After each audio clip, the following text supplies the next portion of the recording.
Hi, I'm DJ Kessinger, and I'm the Dungeon Master in The Right Thing.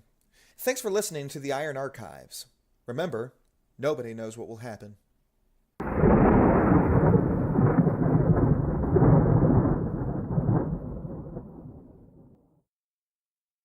Last time on The Right Thing, the party continued their hunt for the infamous duelist Triakesh. They went down to the more slummy part of the haven, known as the Flood City, and waited till evening with a trap set. A small crowd gathered around Dobe, waiting to see what would happen during this fight, but it appeared Triac never showed up. However, at the same time, a friend Dobe had previously made by the name of Robin Schote did show up, eager to watch whatever would happen. But as the hours wore on, it soon became dark. Triac never showed up. And just as Schote, being the last one from the crowd to leave, was leaving, an arrow placed itself in a wall near Dobe, informing him that if he wanted a fair duel, he should come alone. But at the same time, you heard a screech of pain. Sikia had followed Schote, suspecting something. And while he shot the arrow, she shot his leg. It turned out that he was indeed Triakesh, who attempted to force a true duel between him and Karen, which he quickly won. However, the rest of you jumped in an ambush as well. You found him difficult, certainly. He did a great amount of damage to a few of you. But you did manage to take him down finally, thanks to a partially miraculous recovery from Sikia. You took him alive and brought him to the sheriff and collected your reward.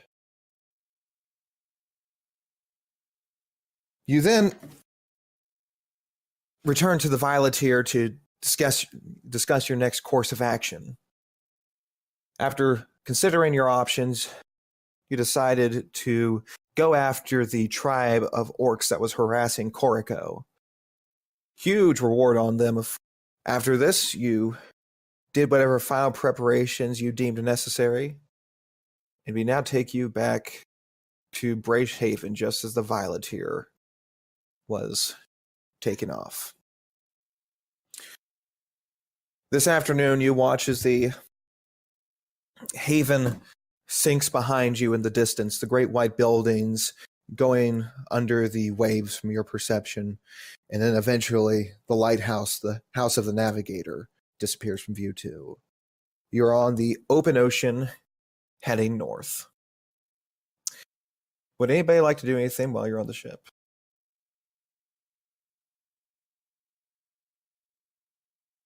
So, how long is the voyage to Koriko? You have been informed that the voyage should take about 4 days. 4 days to the port. However, there's a little bit of a land journey to Koriko as well.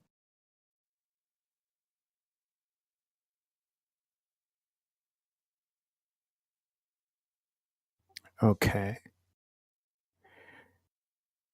I know Gev wants to do some chatting with the crew, but did anybody have anything else they wanted to do?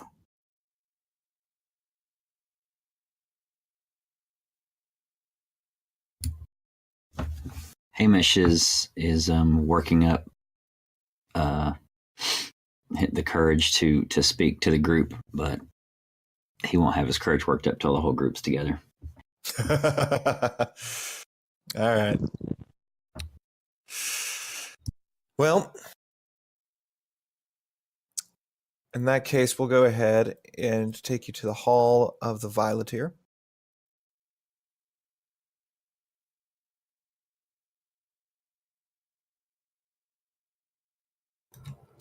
where Gev can go and speak with whomever he likes.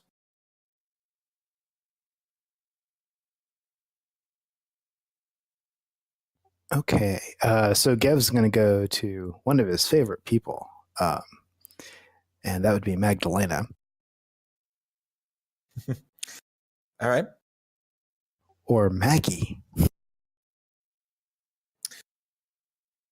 Oh, shoot. Do I have the right door? You knock at the door, and Magdalena opens. Oh, yes. Gev. How can I help you? Yeah, I wanted to ask you a couple questions. Do you have a few minutes? No, I suppose. Great. He enters the room and shuts the door behind.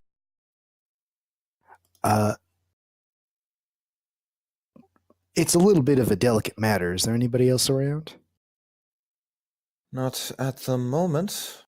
Have a seat, she says, sitting down by her fireplace. Thanks. So I'm just a little curious. I was talking with Kai Winnie earlier, and she was talking about her condition, being shadowless, and I was wondering if you had a chance to maybe examine her or anything, if there was anything physical other than having no shadow, if there was anything like a physical impairment or change on her.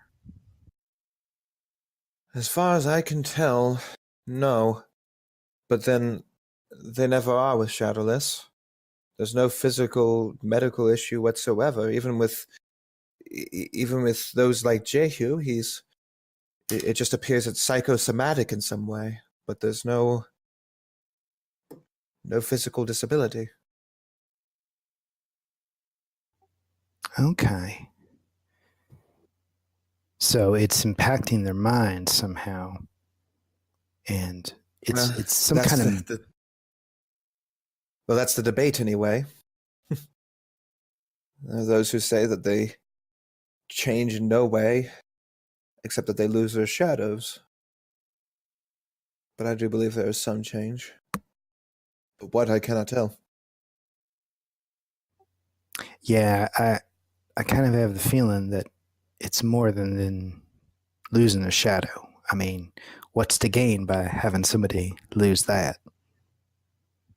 And Kawini's tale of the witch doctors doing it to her, must be some kind of reason behind it. Well, there are dark magics in this world that have strange requirements. Perhaps the witch doctors need the shadow for some reason. All right. Well, I don't know. Her story affected me, and I just want to know if there was anything I could do to help. But I figured if there was something physical, you would have seen it. And I'm sure you would have tried to help her if you could have. Nothing can be done.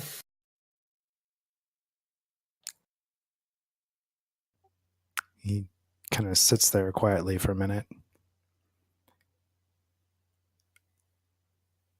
Yeah, maybe nothing from this side.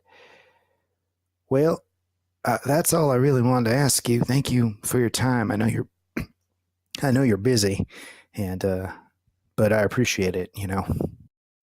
Of course. Oh, one more. Just, is there anybody on board that would know more about Mendraria tribes, or maybe a little bit more about the witch doctors? She looks off for a moment.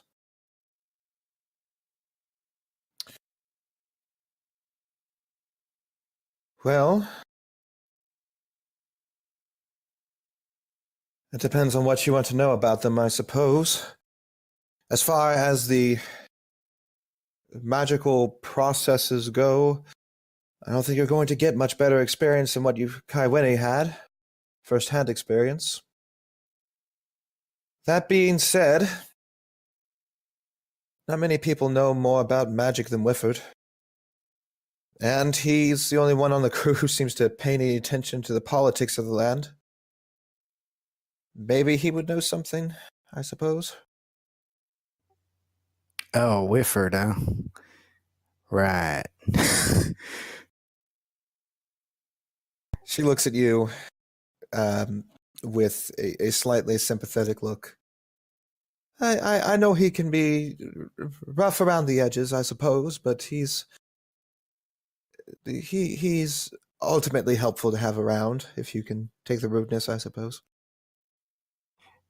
Yeah, I try to get on everybody's good side, but it just seems like everybody rubs Whifford the wrong way. Well, he'd be the man to know. I'll follow up with him and see if maybe he knows anything. And yeah, thanks again, Maggie. I'll let you get back to work. Of course. Thanks for stopping by, she says as she shows you to the door. All right, Whifford. Oh boy. Before you get the chance, however, Gev, Erin,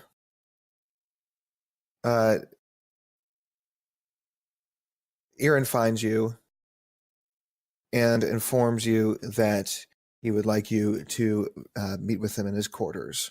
And then he goes around looking for others, including Dobe, Gev, Hamish, and a couple others as well.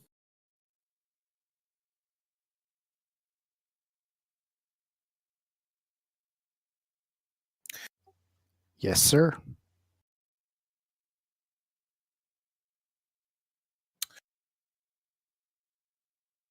Dobe would come along as he sort of bidding them to follow him. Yeah.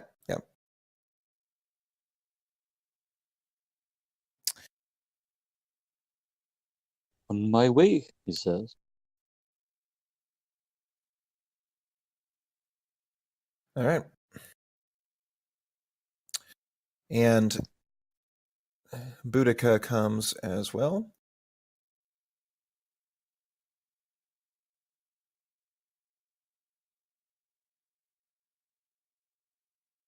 You enter into one of the sections of Erin's suite.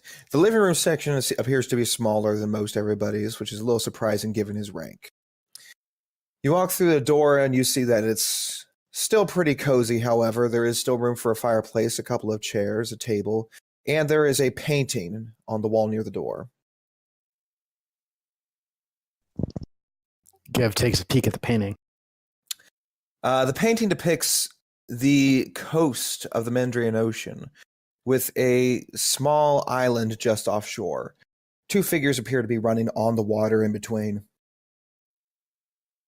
Aww.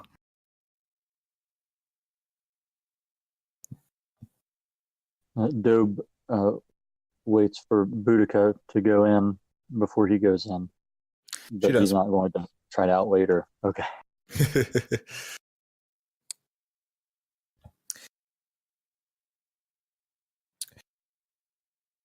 Erin gets everyone's attention. All right. Well, I thought we ought to try to get some semblance of a plan here so we don't get killed by orcs. That's probably a great idea, actually. Not getting killed is the good start of a plan. I am listening. Well, it's a good start of a plan, but I'm not sure how to follow up. Eradicating a whole tribe of orcs. It's not easy work. They're surely going to outnumber us by a lot. Well, we don't have to take them all on at once. I'm glad we both have the same mind at that. Whew.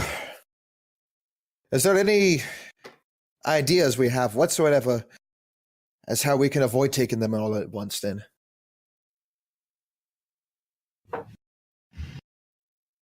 Well, Go ahead. thank you, brother. If they have been harassing the town, then they will be sending scouting parties and sentry parties out to make sure that there's no trade coming and going, and perhaps we could capture or kill a few of those parties first, which may draw out in a larger response before drawing out the most of the army. The things I've read, they do not seem to say the orcs are too much into planning. Does this seem like something they would do? Boudica speaks up. I think they might. They are definitely not the brightest around. That being said, we do have to be careful. If we anger them beforehand, they might just attack Cortico in force. And that might be a good thing, or it could be disastrous. What if we allow them to do their work for us? And what I mean is, it works among all races. If we would cause a division, they're going for some type of means and power and substance. What if we caused some internal strife for them, and they take part of each other out, and we, I guess, work along the edges? Quick timeout. If I didn't say Beldir was invited too, I should have. Oh, I was like, I guess you just has favorites. I'm sorry. Yeah, I meant to say Beldir too. Okay. No Mari allowed. No Mari at this. Well, I just thought he was racist. I'm blue and I'm a D. All right. So Beldir's been there the entire time. Assuming he wanted to be there. He would. Okay. We're over here, Beldir. Okay. Mm-hmm. Time in. Playing orc politics. I like it, says Aaron. There's only one small problem there. None of us are orcs.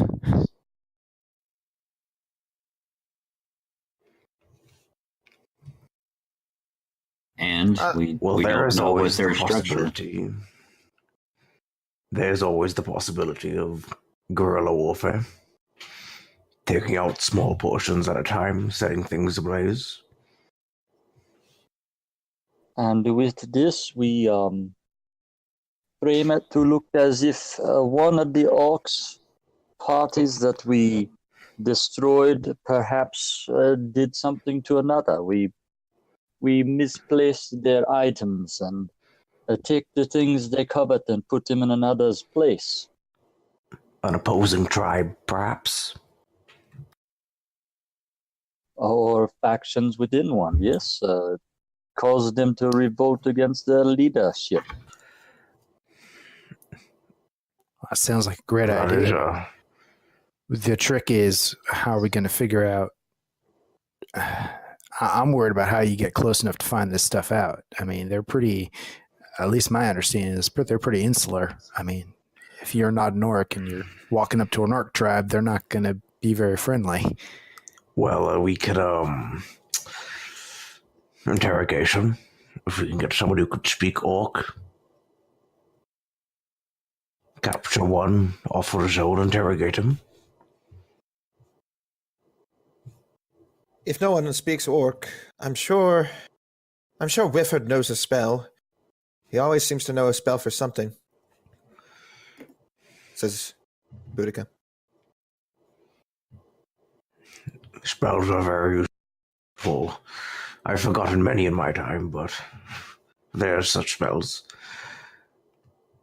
We can simply capture one, bring him back, find out what he knows, see if they have a centralized town or scattered tribes. Yeah, it could work. Nighttime raids and such. Yeah, I mean, it could work. It might be a little, well, I would just worry about showing our hand a little Well, too early. That's not a problem. Considering we have to take down a tribe, who knows how many there are. It would be almost impossible to get rid of all in one fell swoop unless they happen to be next to a gigantic mountain and we call it a landslide. But if the gods are on our favor, that probably isn't the case. Well, Wait. I'm glad to hear we at least have some idea. Now, something to keep in mind when we're doing this, as we've already mentioned, orcs aren't the brightest. Never assume they'll use common sense. yeah, that's a good point. I mean, we may be leading them to all the right conclusions, and they just turn around and attack Corico anyway. So, at the very least, we should see what kind of defenses Corico itself has, and if there's any way to bolster those before we actually, start messing around with the orcs. Did someone buy that map like I requested? Says Oh yeah, I got it right here. Aaron gratefully takes a map and then spreads it out on the nearby table for everybody to see. Corico is a decently defended town. It's more of a military encampment than anything else, as a matter of fact. It has plenty of watchtowers, although the defenses are basic wooden palisades and the like. Should push come to shove, they should be able to defend themselves. In fact, there's a decent chance that if the tribe had made a direct attack against the town, that would have been it. Well, you did say wooden. Fire. Very easily destroyed, to say the least. Well, we don't want to destroy the town. Agreed. But perhaps if they've not made a direct attack against the orcs, do we have intel as to how many orcs there are? No, I was not able to get any of that information, but orc tribes are generally very large, usually having a couple hundred.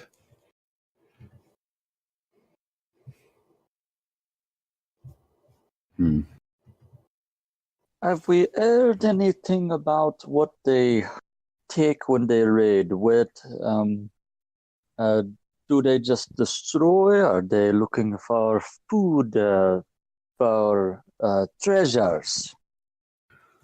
I'm afraid that information would have to wait till we get to Corico. I wasn't able to get that sort of thing. I understand. I would assume they raid out of necessity. Or greed. Or perhaps they are trying to express their dominance in the area. Expand, maybe. Perhaps. Lots of possibilities. Investigations definitely need to be needed. Well, definitely. A few days worth at the least. I agree. All right. Well, unless we somehow can manage to take out their leader, if they even have a leader, that usually does send fear down the ranks. it could be, but it could backfire, and we could end up with a new angrier leader. This is true, or it could cause them to have internal chaos. Well, taking out the Alpha is definitely would cause chaos while the tribe restructured. Yes, and if they're anything like animals, they'll start fighting over who gets to be the new one, killing off at least 2 more. Perhaps. Well, maybe we can get a better plan once we've done some investigation. I just wanted to make sure that we had some idea of what we were doing other than charging headfirst to an entire charge of orcs. That would be the last thing we're doing. Well, very good. All right. Yeah. Thank you for stopping by, all. Not a problem. Have a good day, Mr. Forrestman. Of course. And keep thinking about that. Any ideas might be useful. Will do. Boudica nods her head and leaves the room.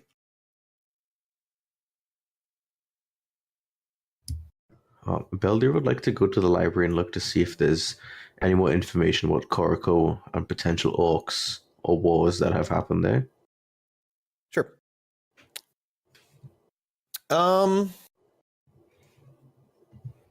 Jehu, after you ask a question, directs you towards a book titled A History of the Bratian Isles. Looks like a decent read. It's going to take a while for you to get the information you want, but if you spend some time reading it, you'll probably get some good info. We have 4 days until we arrive, correct? Correct. He'll probably just be reading it throughout then, casually between work. All right.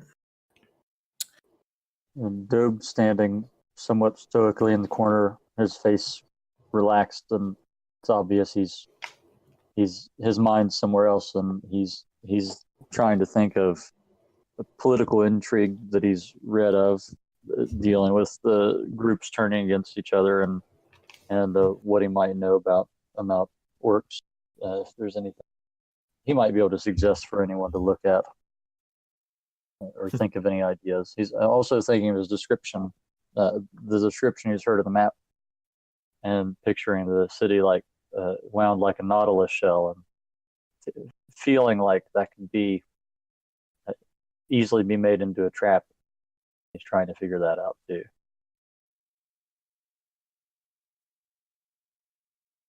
As he's thinking about this, you hear some snapping on the other side of the room.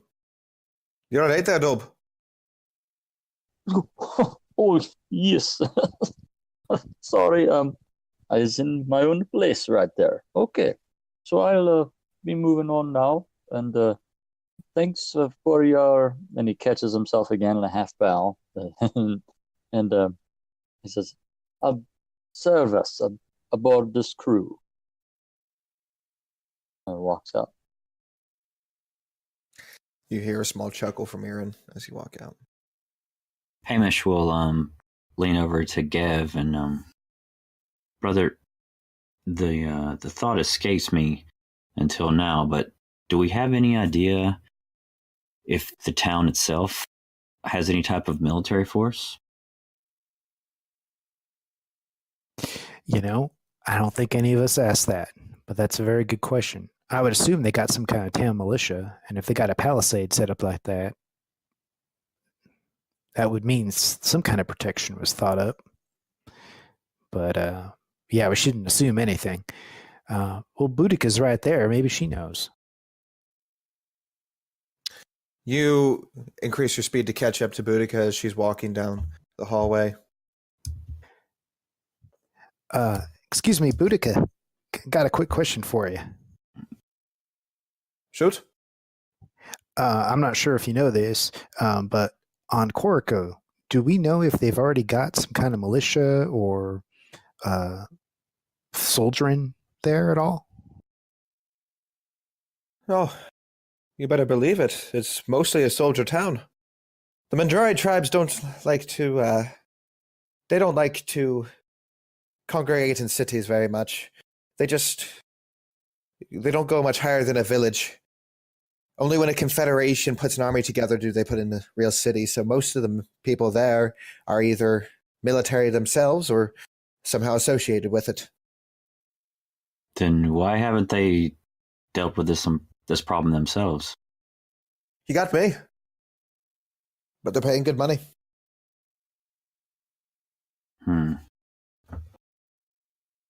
Thanks. Of course. Oh, brother, that something smells weird here. We are of the same mind. Yeah, we'll need to find out more once we get there. I don't know. It feels like we're being used for bait or something. My thoughts exactly.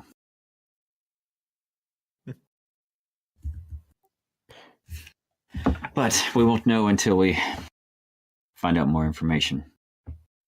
Yes, definitely. And in the meantime, we can see if there's come up with anything else. Yeah. Yeah. Well, All right. if I think of anything, I'll let you know. Yeah. Same here. All right. You continue your days aboard the Violeteer.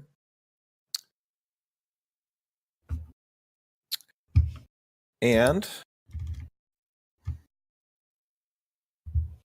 Hamish, Yes. as the day goes on, you find yourself with a bit of time, and are up on the upper deck looking at the ocean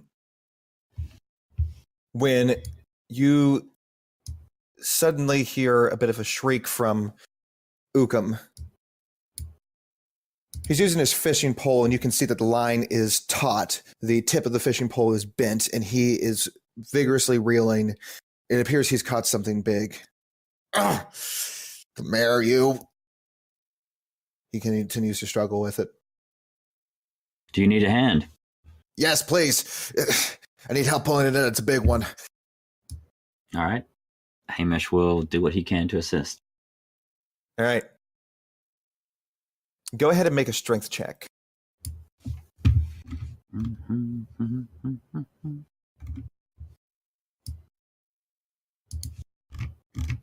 Yep. Hamish, Wow. Hamish rolls a 2. You grab on to the fishing pole, and the two of you attempt to reel this thing in. However, you lose your grip, as does Ukum. The fishing pole rips out of both your hands and is dragged into the depths of the sea. The sea being clear, you can see down for quite a bit, but eventually goes into the dark depths. Ah! You moron!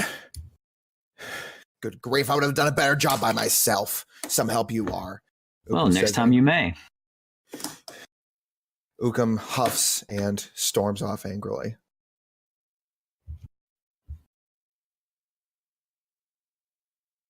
Hamish will just stand on the deck looking slightly confused and a little amused.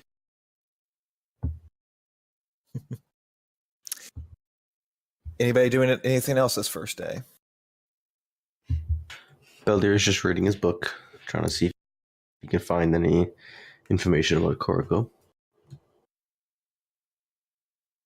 Dope is in his room, sorting through his new clothes that he found with Kai Winnie, and trying to memorize their shapes so he can get the ones that go with each other together. And he's getting them laid out in place, some semblance of order and some solace as he's thinking of the issues at hand and some people he will want to talk to on the trip.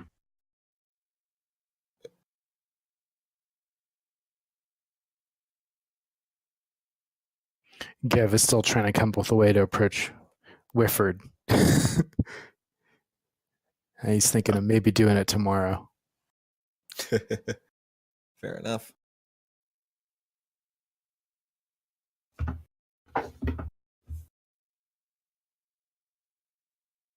Hamish will climb back up into the crow's nest and try to get away from the crowds before they do something else to aggravate him.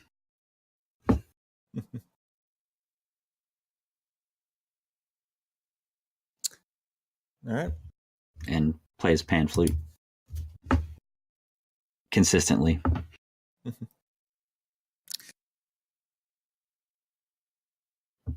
The day wears on and eventually turns to night. You have your meals, and this night This night, the night's sailing is done by the crew of Gev, Sikia, and Karen. While the rest are sleeping, Hamish, you hear a knock at your door.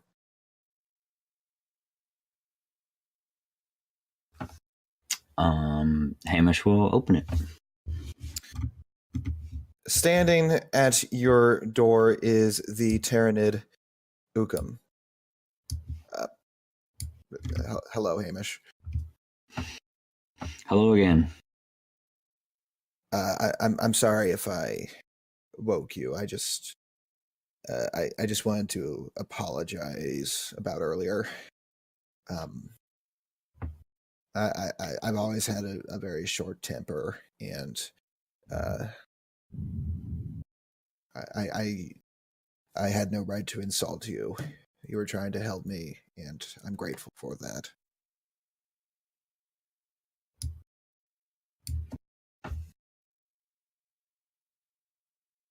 Is that all? Yes, just wanted to apologize. I'm very sorry. Very well. I'm going to go back to sleep now. Thank you. He nods and then walks away.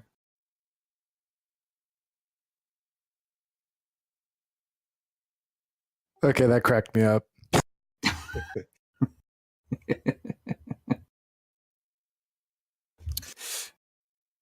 Around this same time, Gev, the night has gone such a way. During your time together, although you've mostly been on the helm, you have given Karen the chance to try it himself. And so you are up on the, you're manning the ropes right now. It's a very gentle breeze tonight. You're at half sail. There's not a whole lot to do. So you're sort of relaxing, looking out over the starlit sea.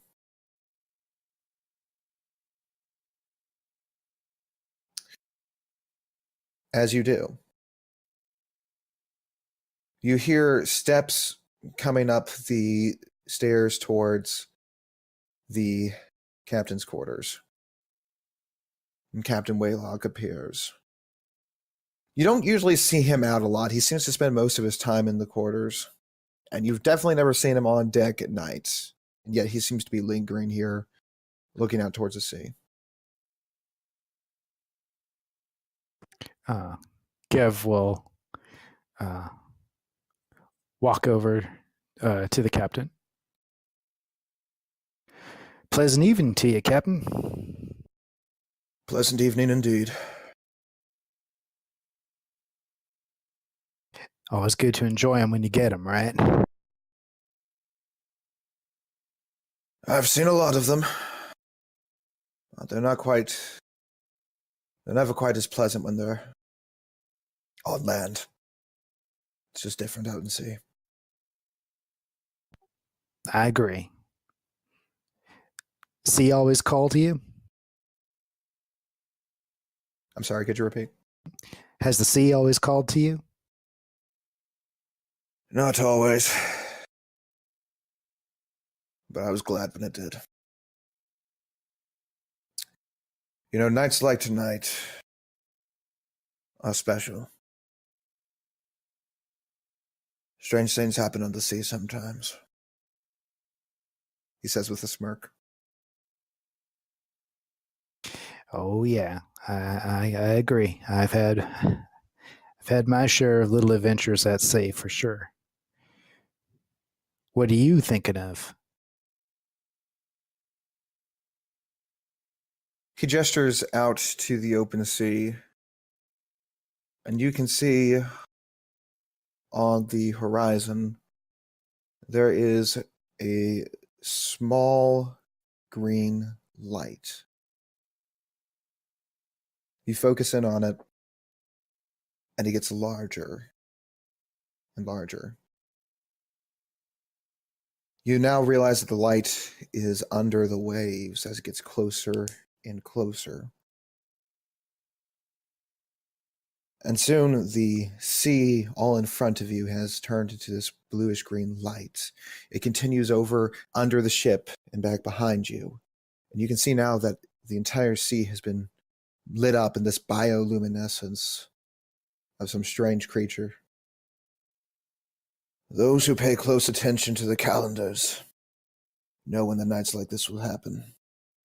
It's not a common sight. It's beautiful. What is this? I've been told it has something to do with the algae.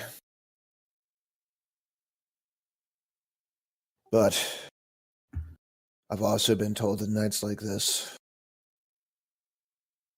there's always magic happening somewhere. Powerful magic. I believe it. I mean, look at all that. That's amazing.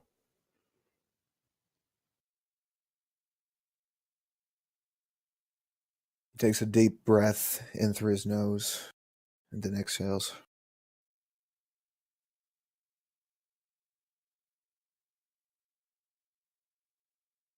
Ugh. He chuckles for a moment.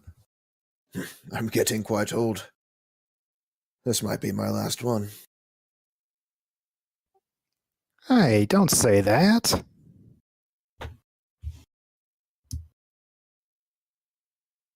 Or are you thinking of actually retiring? No. Sleep is a blessing for those who are not old and those who are not wicked. And retirement's the same way. It's a blessing for those who are not so wicked as I. Well, are you coming down a little hard on yourself there? I mean, we've only known each other a little while, but I haven't noticed you doing anything wicked.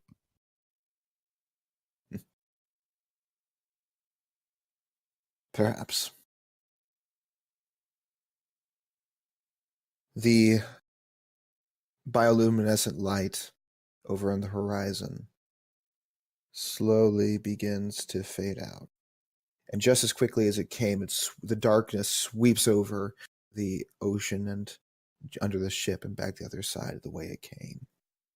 You watch on the other side of the ship as it goes towards the horizon and then completely disappears.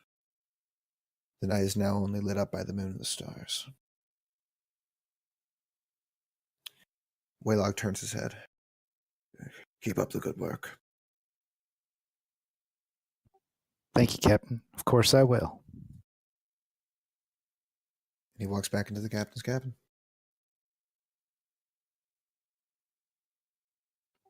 Dev will be thoughtful about that little conversation and return to his place by the ropes.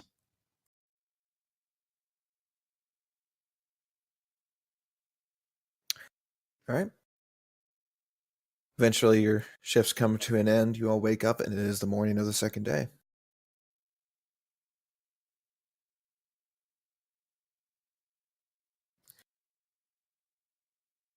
Would anybody like to do anything with this day?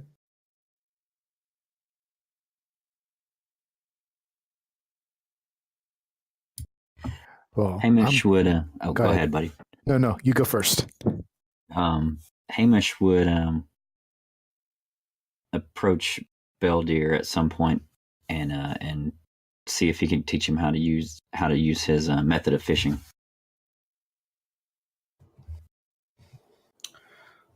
Belly would happily show him how to properly and aptly fish. So he isn't as strong as he used to be, but he could definitely show him a thing or two. Yeah, there we go. Then I'll just practice fishing. All right. Nothing to do with the previous encounter, just to be clear. Ukum, who is also spending some time fishing as per normal, seems to, being a Tyranid, he can't make eye contact, but he nonetheless avoids eye contact. Nice. Hamish is completely oblivious.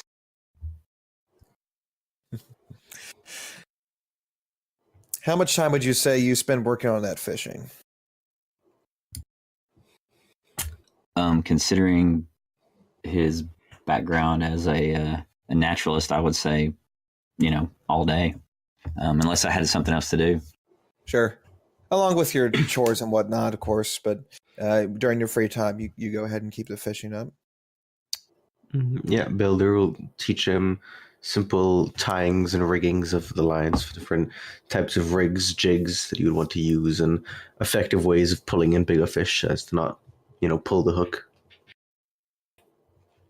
Excellent. And while he's waiting for the fish to catch, Builder will be reading the book, while Hamish waits for a fish to bite and stuff like that. Fair enough. Anybody else? Well, Kev's going to try it. He's going to try to talk to Whifford, see how that goes. Where would he normally find Whifford? You know that his room is across from Erin's room on the port side. Okay.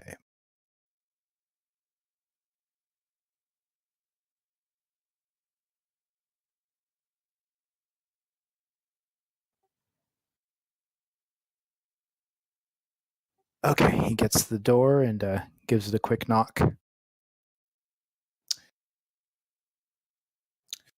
After a few moments, the curly-haired halfling opens up. Oh, Gev. What do you need? Hey, Whifford. I know you're real busy, but I got a couple questions for you, if you got some time. Of course you do. Sure. Just follow me. You open up the door to see that this one is a smaller common room, quite like Erin's. But he goes into the door behind, and you can see that this space is made up for once you follow him into here. He has his specialty room, which is much larger, and it is filled with all sorts of things. You can see there are scrolls, books. There's an enchanting table, a few potions, a writing table. But there's also a mess of papers everywhere. Piers Whifford's not a particularly clean guy. He begins writing on a nearby scroll. Wow, this is something. There's a lot going on in this room. Yes, I'm sure you're very impressed. What is it that you needed? Yeah, so I'm trying to find out a little bit more about the Mindrari tribes and maybe even a little bit more about the witch doctors. I was talking with Kai Winnie, and her story really kind of disturbed me, and I wanted to know a little bit more about it. And I asked around. They said, well, Whifford knows a lot about magic, so he might be the one to know something. Well, talking with a charity case, I see. What exactly do you want to know? Well, you know me, I talk to everybody. Well, I know the Mindrari, that they have their own little tribes and everything, but do we know, we have an idea what those witch doctors are attempting to do by taking people's shadows? The witch doctors are extremists from the Kingdom of Trees. They have some sort of revival, I should say, some hatred of all non-Mindrari that the rest of the kingdom doesn't share, but they're gaining popularity among the Mindrari nonetheless. As far as what they want with shadows, I have no idea. I just know that whenever someone loses their shadow, they become a monster. And we're fools to have two of them on board with us. Yeah. I heard a little bit about that. Uh, back on the mainland, there was definitely some fear over there about it. Rightly so. As far as I'm concerned, as soon as these witch doctors are dealt with, the better. I don't know how they're taking people's shadows, and I don't know what they want them for, but I guarantee you it's not for good purposes. But not all of them in Draria are agreeing with this. No. The tribe confederation over... One moment. The tribe confederation over in Virico downright detest it, but it's awfully popular in Zaydenay.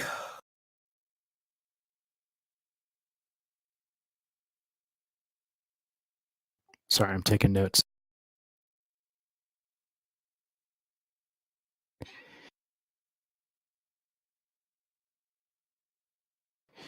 All right. Well, that's good to know. If we decide to take on these witch doctors, we'll need some allies, I think. Perhaps. As far as Embersile goes, I don't know how many witch doctors are there. I do know that Ingoniwal is sort of the capital, if you will, for the witch doctor cult, but Embersile might have a few of their own. Be careful, you can't. It's not like the orcs. You can't just cut their heads off and be done with it. There's political ramifications for doing so. And I don't want to die just because you were being indiscreet. I understand. That's good advice. We'll have to tread carefully then. Well, Wilfred, I think that's all I was curious about. Thanks for taking the time. I really appreciate it. Yeah, sure. No problem, Gav. Oh, and if you ever need any help, I mean, I'm sure you don't. You're a master navigator, but my aunt, she was navigator on board a ship for the Haven, so she taught me a little bit. So if you ever need a hand, feel free to ask. At this point, he's rubbing the bridge of his nose. Thank you. I'll show myself out. That would be best. And Gev hurries away, thinking, wow, I got more out of him than I thought I would.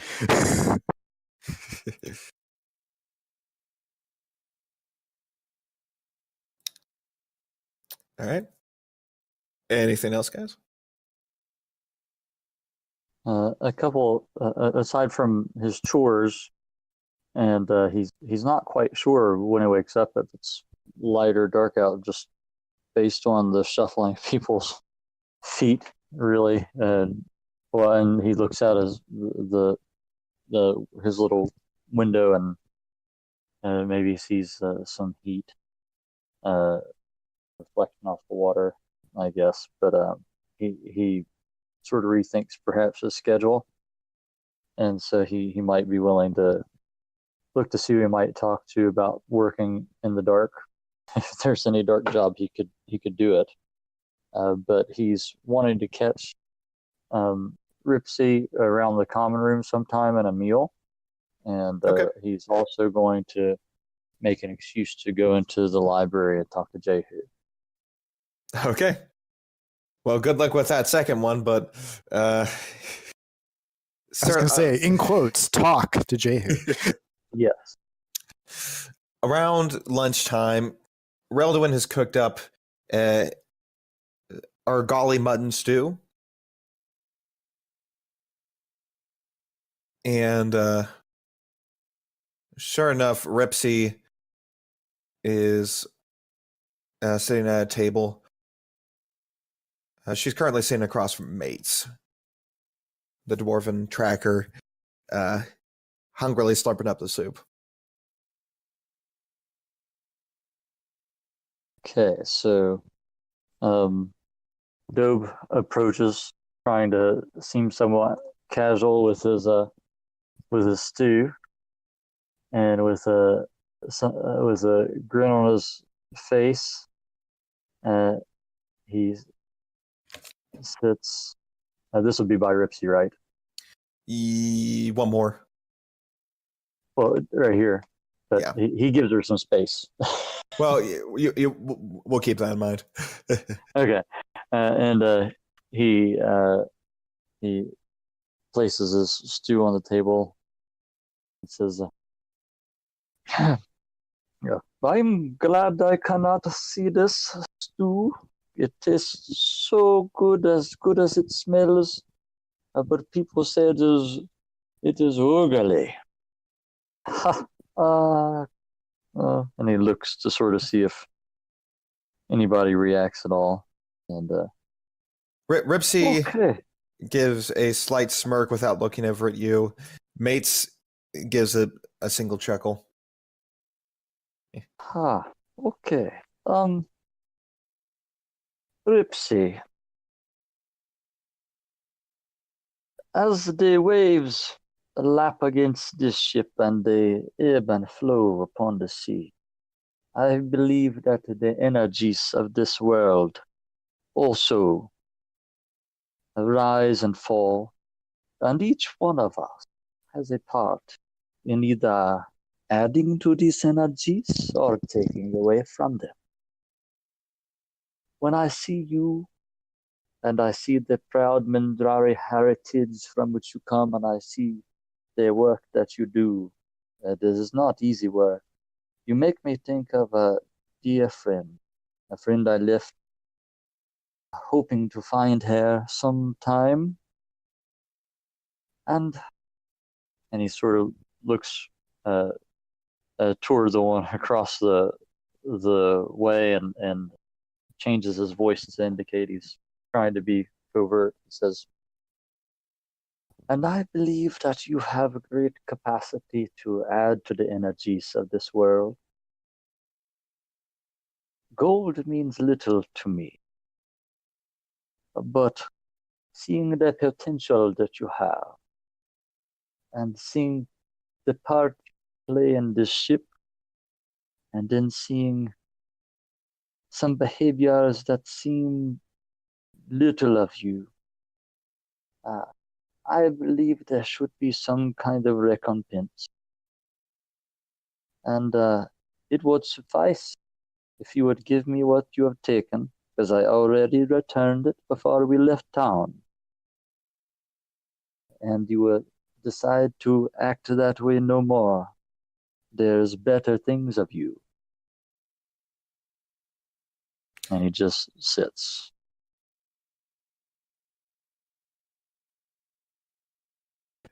You want me to give you your money? It's not my money. You would be giving back his money. I already gave it back. Feels a lot like my money. She goes back to eating her soup.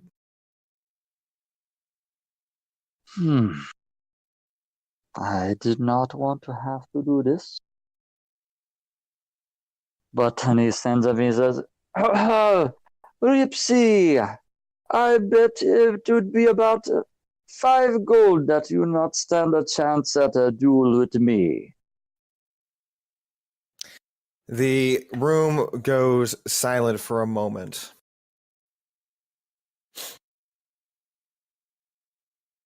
Oh, Dope, you didn't. She gives a big smile. Deal with you. You have that hammock and you use it on other things other than working on this ship? Her demeanor changes instantly, but it's not angry. You can see excitement, love. Now, this is what I'm talking about. 5 gold, and she puts it straight onto the table. Beldir sticks his head out from his room, just hearing a bunch of commotion, sudden silences and pauses to see what's happening. Hamish reels in his fishing line and comes downstairs to find out what all the shuffling's about below deck.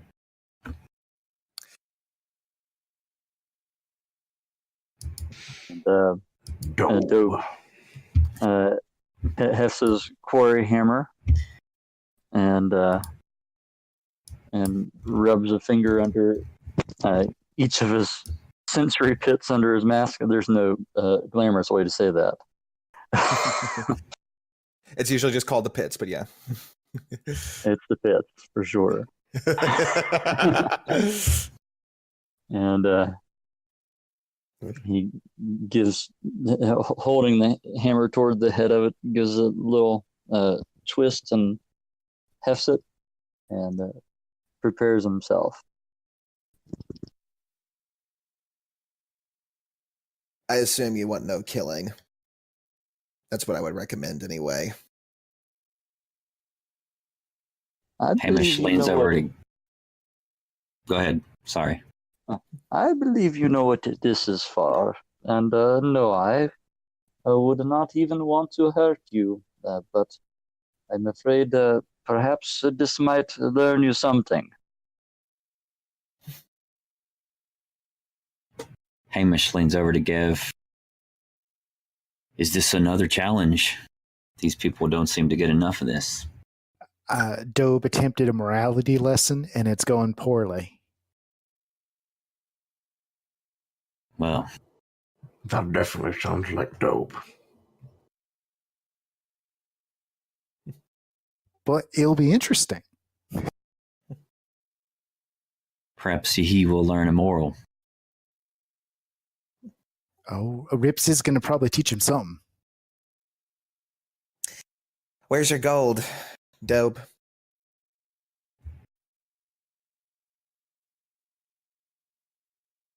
And now it sounds as if you are the one concerned about what I will do with gold. But I assure you, I have it. And he reaches in a little pouch attached to his side and pulls out 5 gold and sits it on the table by Budokai. She cracks her neck, ruffles her back wings before bringing them back to her back. At this point, Dobe, I'd like you to roll initiative.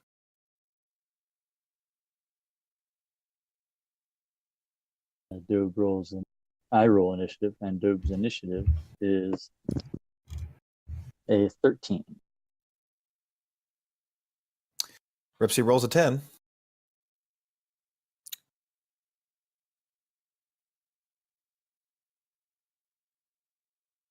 Dobe, you may go. So, the first thing Dobe's going to do is actually approach her quickly and with a feint. He's actually dropping his hammer, and he's going to strike at her swinging arm. Okay. And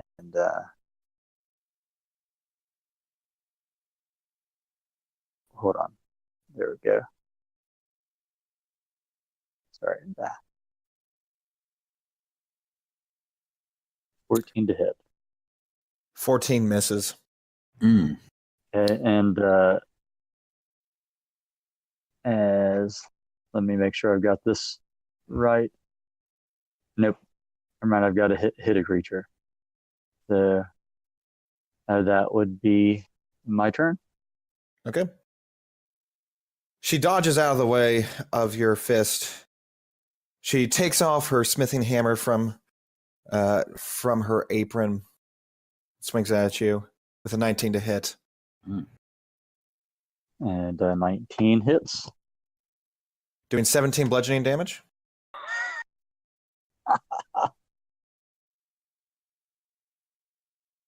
He lets out a "oh!"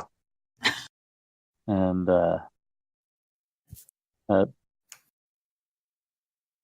stands upright somewhat with his hands on his knees.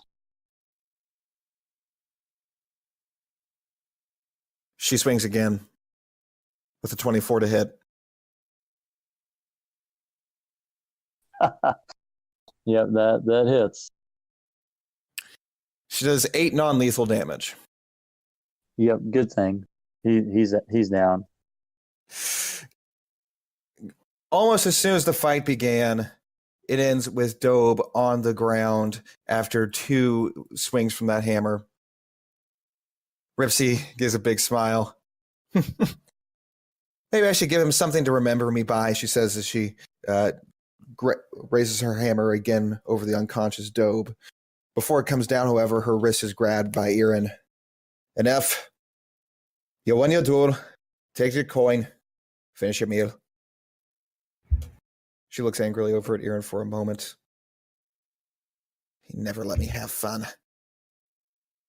She slurps up the rest of her soup, takes the 5 gold you put down, Dobe, and returns to her room. All right.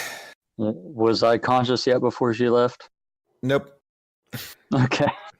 Beldir will lean over to the brothers. Dobe just hasn't been getting just any sympathy from anybody he's fought lately. It'll be his time soon enough, we hope. I would hope so, because that would have killed me outright anyways. Give me a hand with him, brother. I wish he would have asked me. I would have told him, don't go for Ripsy. Just don't. Boudica and Erin help Dobe. Oh, and okay. Yeah, they have him by his armpits and take him over. I'm glad you specified which bits. Sorry. To Magdalena's room. She spends some time. She spends an hour with you, Dobe, and you can go ahead and get the benefits of a short rest and roll hit dice as necessary.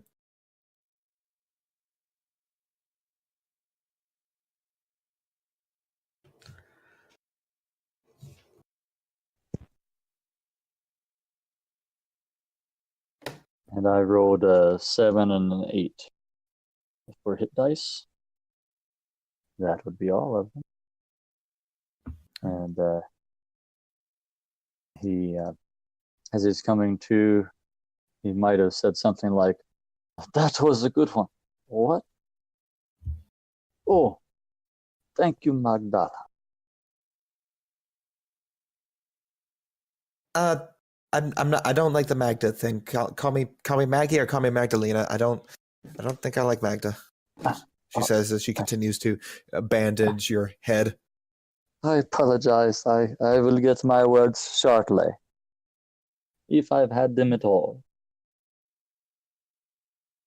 You know, Ripsy's really good with a hammer. I'm not sure why you decided to challenge her.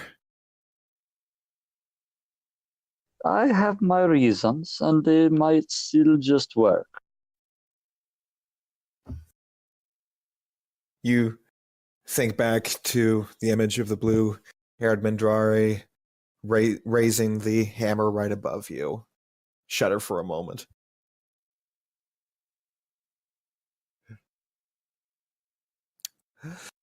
All right. I'll probably rest a little bit before I get on the Jehu train. Anybody doing anything between now and then? Beldir's not looking to fight any crew members. Hamish has just been a fishing machine since spending the time with Beldir. He helped him remember some of the techniques that he learned whenever he was younger, and so he's been using some of those techniques and some of the new ones, and just been fishing every free minute he has. It's the closest connection to hunting that he's had, so he's happy with that. Okay. And Beldir will occasionally come in to check up on him, get some fresh air, fish some himself, seeing that he now could potentially have a fishing buddy, encourages him a bit more to get back at work, or what used to be work. Mm-hmm. Dobe. Yes. As after you've been brought back to consciousness by Dr. Maggie and continued through went about your day, and perhaps sometime later, as you were walking by the commons, you saw Mates sweeping the floor, and at the same time you heard him muttering to himself and as you listen closer, you could hear him very quietly singing.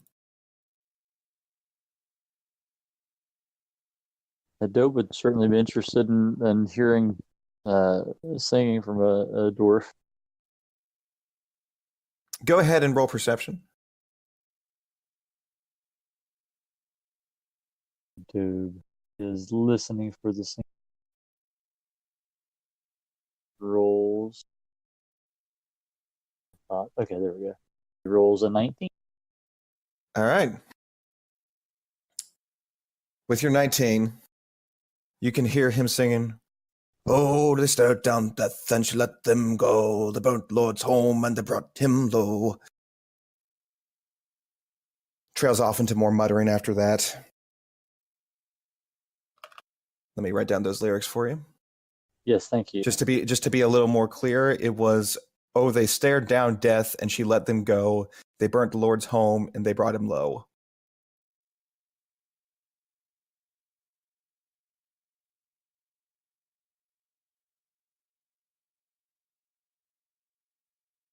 I know what that means. Out of character, I do too. Actually, No clue. could he roll history and see if he's come across anything in his reading that says anything about that? You can.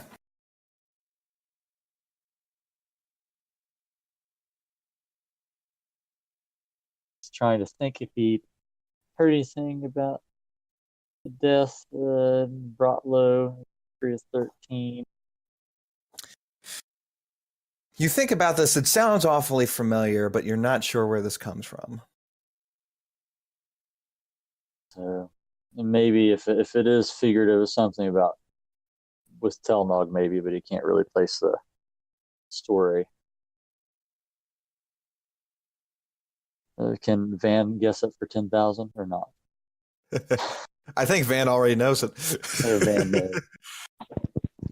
And, I have no clue.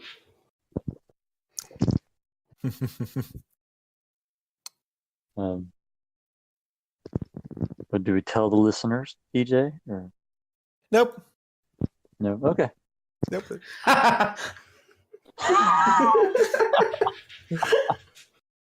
Maybe it could be a Patreon bonus sometime. Maybe they might get that chance later on some point. You continue through your day. At this point, we're going to speed up our downtime. So anything else anybody wants to do before reaching your destination? Dobe was going to have a one-sided conversation with Jehu, and he isn't anticipating being knocked out from this one. So, all right, you make your way into the library. Jehu's at his normal spot, writing at his desk. As usual, Dobe is trying to be casual about approaching this discussion, so he walks and acts as though he's idly looking at the books, rubbing his hands over the spine, and he just turns and says, Jehu, and looks to have his attention, and he's got it. Okay. I, of course, could not help but hear the disgruntlement that happened between you and Winford, as one-sided though it may be, and I wanted to assure you I'm of the Bestinian camp, and had I not heard the discussion you had, I would not have known that you were anything but a quiet librarian. And you have my support.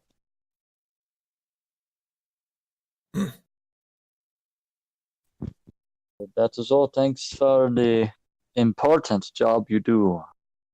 Knowledge gives us a strength beyond what our arms can bear. And for that, I thank you. Have you a recommendation of a book that you might give to me, please? He looks up.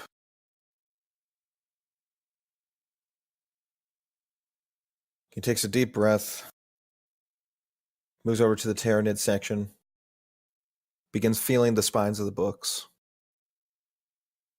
takes one out and hands it to you. And what do I feel? You feel a book titled Dead Eyes. Oh, yes.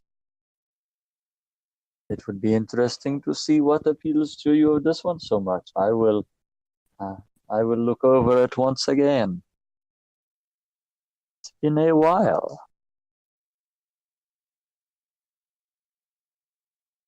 And Dobe's going to walk back to his room and read, and at the appropriate time of day, read and relax. Speaking of which, you've probably read enough by this point, Beldir, to get a good idea of what you're looking for. What precisely was it you were looking for again? I was looking for the history of Kuroko, if they've had any wars, past dealings with the orcs, or any military action they've had or done. Okay. Looking at Kuroko, you see that it is a military fortress that is located on the Assailant River. It is currently the capital of the Embrace Confederation of Mindrari tribes. As far as wars go, there is a long history of wars between different tribes, although this particular confederation is decently new, only appearing within the last 100 years, but these confederations tend to come and go throughout history. Kuroko has stayed the same, it's just whoever controls it changes. There is no mention of any wars against orcs in the past. Okay, so it's part of which military organization again? It is the Embrace Confederation. Thank you.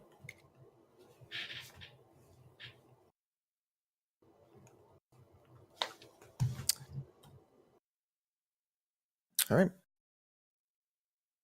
Anything else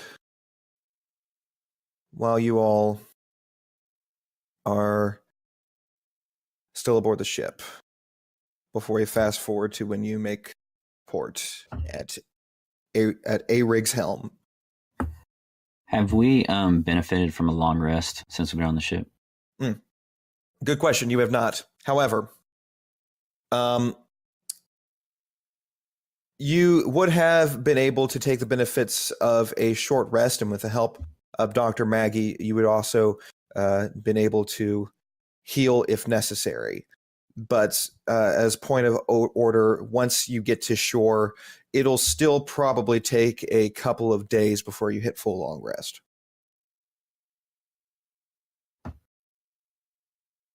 And for Dobe, with that being a duel, is that the same as not resting? Yeah, that broke your rest. Okay. So you are currently 1 day behind everybody else. Okay.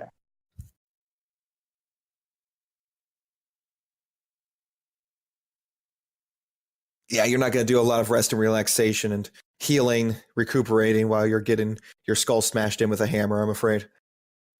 I just thought I'd try what I could.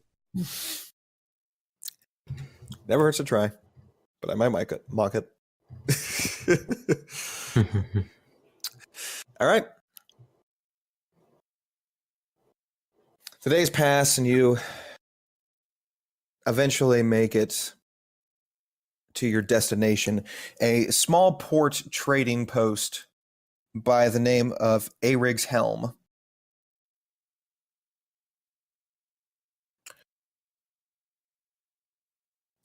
As you are on top of the ship meeting, preparing to go ashore, Captain Waylock addresses the crew. All right. Seems we have a fairly straightforward job. As for who should be going, I want Ukum to stay here and guard the ship. Ukum, you can, Hamish, with your 20 perception, you can hear him muttering under his breath. He definitely doesn't seem happy about that. Noted.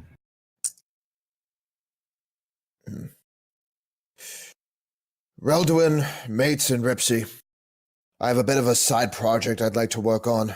I want the three of you to come with me. All of the warriors are to work under Aaron. Does everybody know where they're going?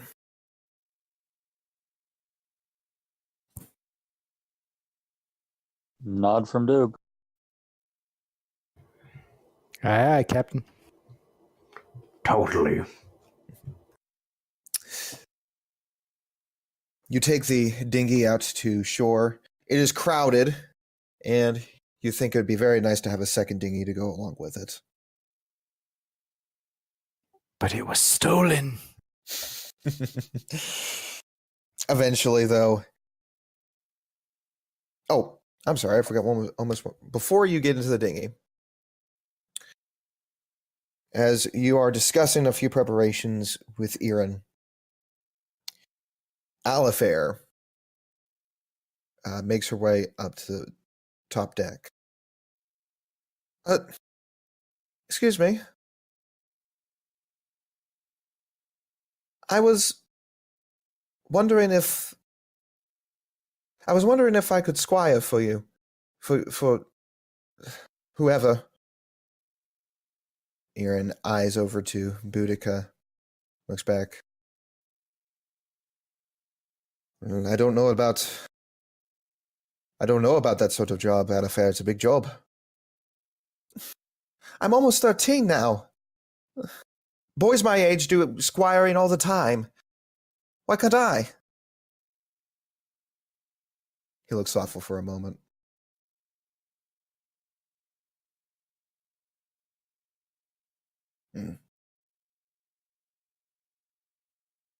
He turns over to the rest of the group that's going to be going with him. Well, what do you think? Whifford scoffs.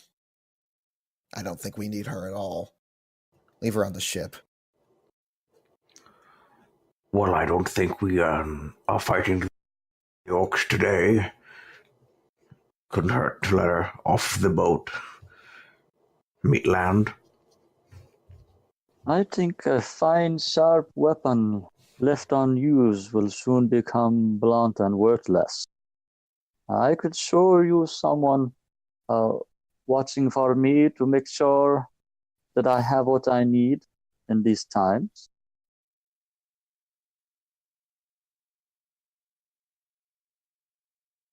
Aaron And he looks back. gives a grin. Aaron looks back to Alifair. You are to follow our commands precisely. Do you understand me? Of course. Anything you want. All right. You squire for us. She squeals happily and runs down to the hold of the ship to get a few things. Her red dress.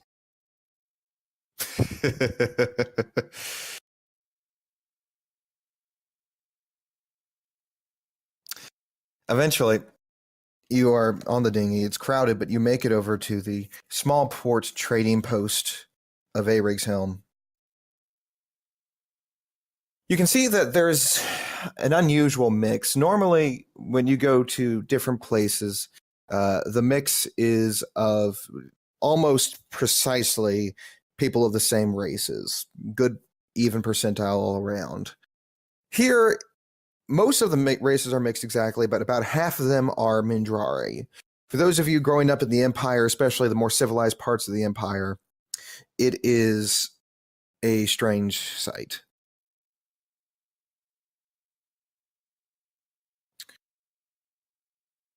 All right.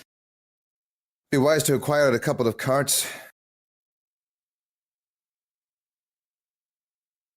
I'll see what I can do about that for the rest of you. Get any other shopping you need to do. The Mindrari tribes don't use currency. All right. What they trade, correct? Yeah, they trade for the most part. You'll find a few flotilla traders there, but don't count on them having everything you need. And the carts that they're looking for, these would commonly just be horse-drawn carts or people-pulled carts. Horse-drawn. Okay.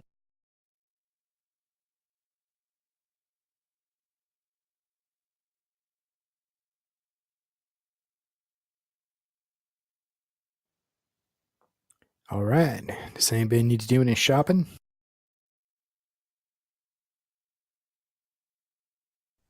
Dobes had a little conversation with Alifair about the importance that some might overlook of someone sort of reminding him whenever something's out of place on him that it would bother a seeing person.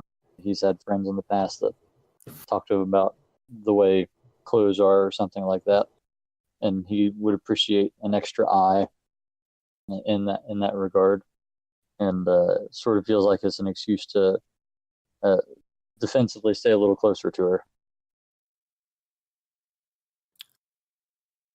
Sure enough. She eagerly agrees. She is just exuding excitement right now. And that makes Dobe really happy.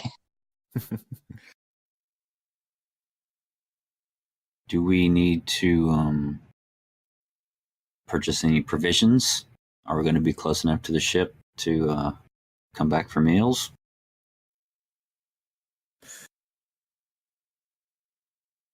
Boudica, who did not go with Irin to purchase carts, or to rent carts, I should say.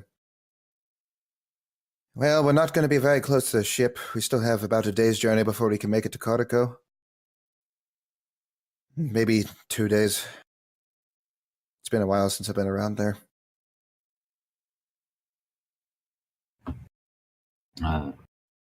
I can usually scavenge enough food to provide for myself and maybe a few others, but this is a really large group.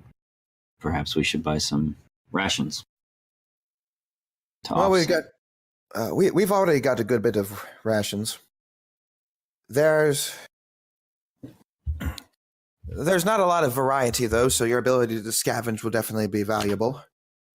Plus, you never know what could be useful with the Mindrari tribes.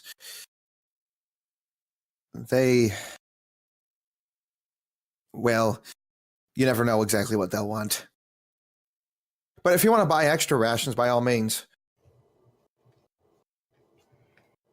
Will do. Perhaps the stuff you scavenge we can trade for.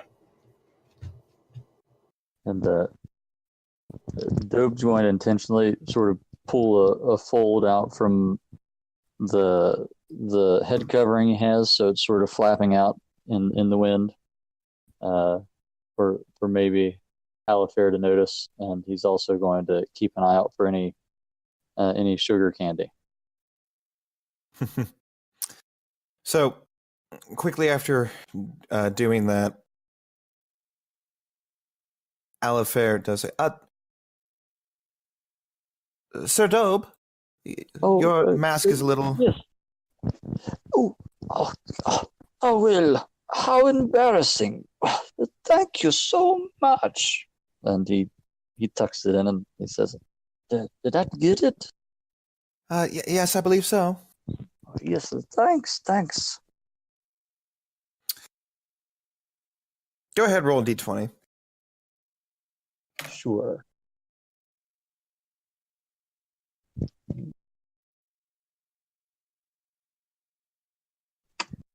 Rolled a 2. Say again, you cut out. Oh, I rolled a 2. You are unable to find any sugared candy or anything like that, I'm afraid. Nevertheless, she still seems to be excited just to finally get off the ship and get to help.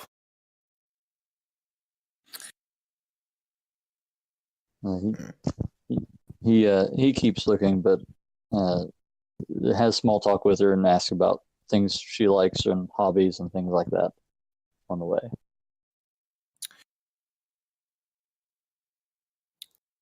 As you all continue to look through things to shop for, you hear Whifford mention, some squire she'll turn out to be.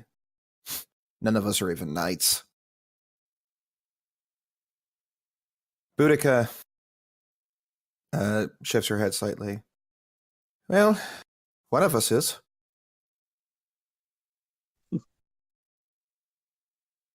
Technically, anyway.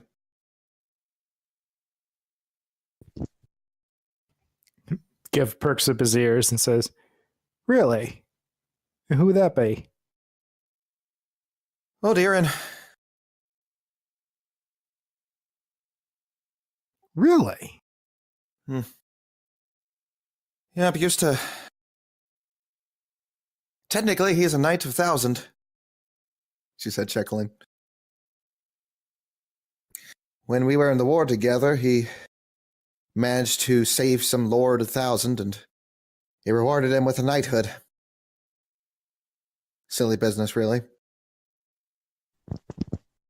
Well, I guess he was grateful, huh? Just granting people titles. Well, I suppose the countries know enough they need some more knights.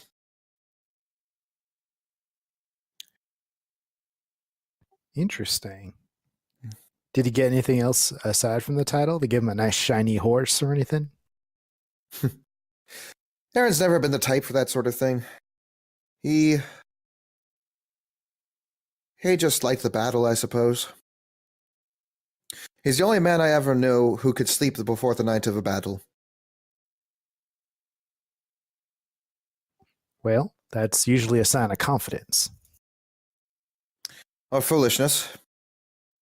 Well, yeah, I was going to say that, but, you know, he's my boss. Figured I wouldn't.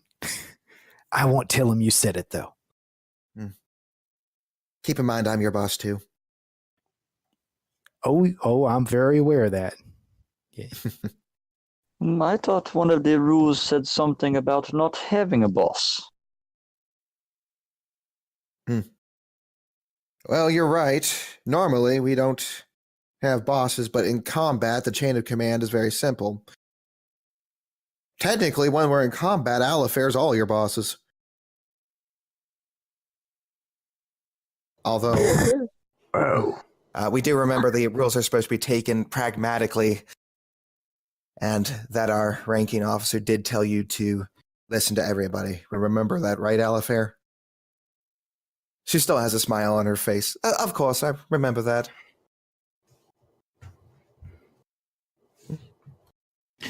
Well, titles aside, this young one may prove to have a hunter's heart. Yeah. I think she's already proven that. But we'll see. Around this time, Aaron shows back up. All right, I've rented us a couple of carts. I'll drive one, and Boudica can drive the other. Fine by me, says Whifford.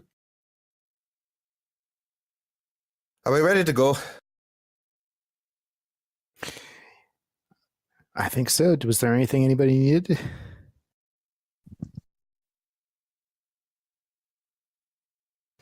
I'm quite good, thank you. I won't know till I actually need it. Sounds like we're ready to sally forth. All right. You follow Aaron over to the carts, You see that there are two carts, decently sized. It would be technically possible to fit everybody in one cart, but for a long journey, it's going to be very uncomfortable. So you're grateful that there are two. Irin and Boudica both take up spots on the driver's seats. There is a spot next to them each, and then several spots on each wagon. Where would everybody like to go? Beldir will just be in the wagon. Which wagon? Irin's or Boudica's? Irin's. All right. Gev will ride with Boudica. Okay. Hamish will ride with Gev. Where does it look like Alifair is going? Alifair seems to be following Irin. Whifford seems to be following Boudica. I offer to give Alifair a boost into Irin's cart. There we go. All right. You begin to offer to do so, but she climbs up on her own with very little problem. I just grin and nod and climb up too. Looks like we got the better cart, huh? And Beldir will give a half-hearted smile chuckle towards Alifair. Dope says, things should be well taken care of here. See, Whifford goes into the shotgun place of Boudica's cart, Alifair and the shotgun of Irin's. Sikia takes a spot on Irin's cart. Karen takes a spot on Boudica's cart. And you begin off a very bumpy dirt road in a southward direction. Hamish,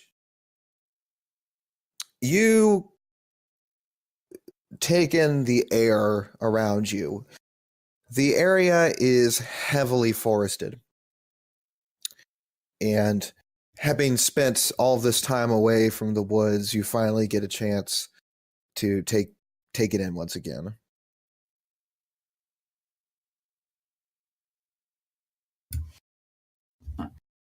This is more like it. And Hamish will seem to relax quite a bit, but still staying very aware. Boudica on your cart looks back to you. Not much for the sea life. I prefer the wind in the leaves versus the wind in the sails.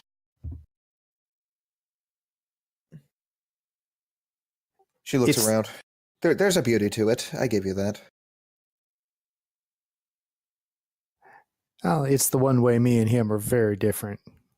I guess the sea never called to him the way it did to me. Yeah, the one way. Gev gives her the winning smile. There it is.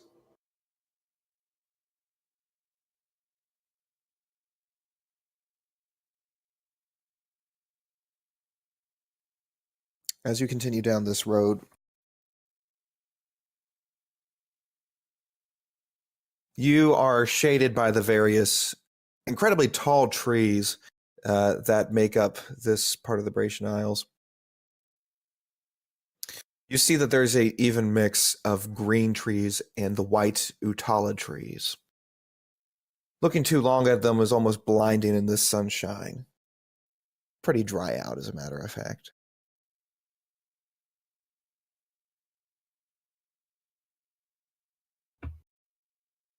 The Utali trees, do they look like, are they coniferous or deciduous? They are...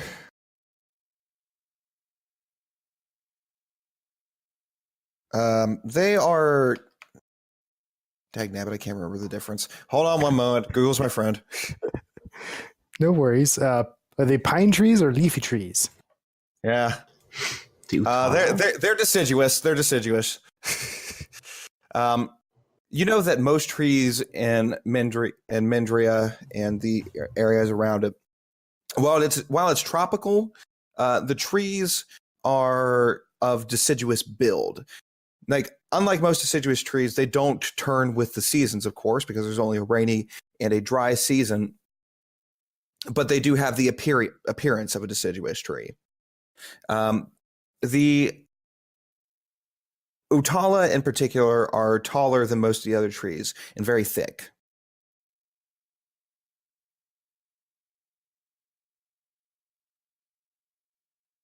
Okay.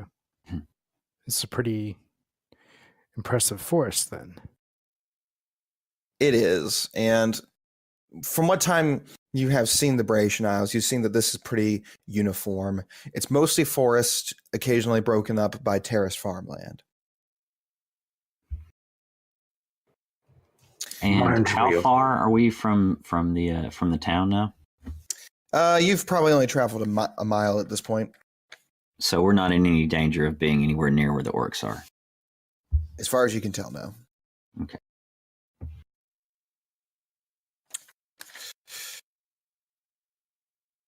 All right.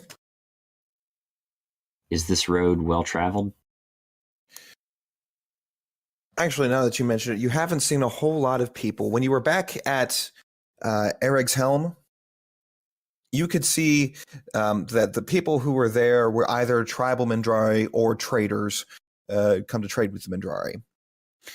You think that when people come through, it's probably mostly in convoys. But this is a path that people use quite a bit.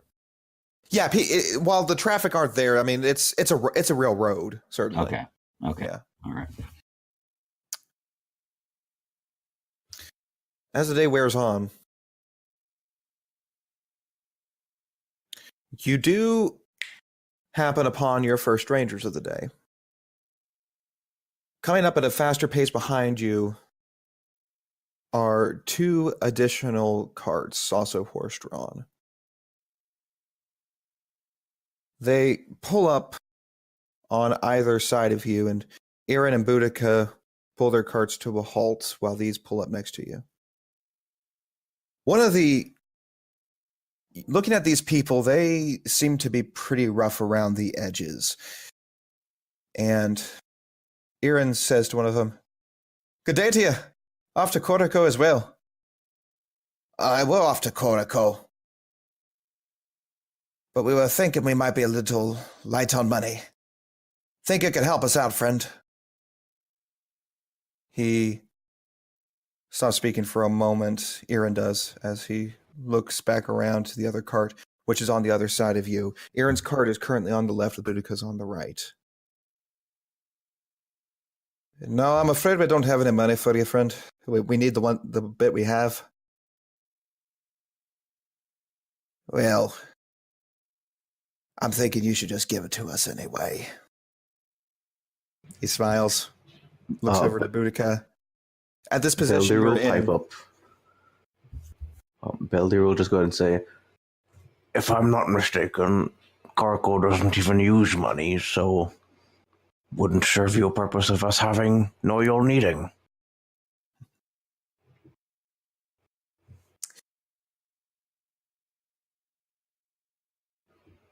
At this point, Hamish, with your 20 perception, watching Aaron's eyes, you can see them make eye contact with Boudica and then move over to a nearby branching off of the road that moves at a very, very steep downhill stretch. He looks back over to the bandits, and you watch Boudica mouthing the words, "No, no, no, no, no, no, no." And how many bandits are there? As you take time to count them, it appears they have you. It appears that there are just as many bandits as there are of you.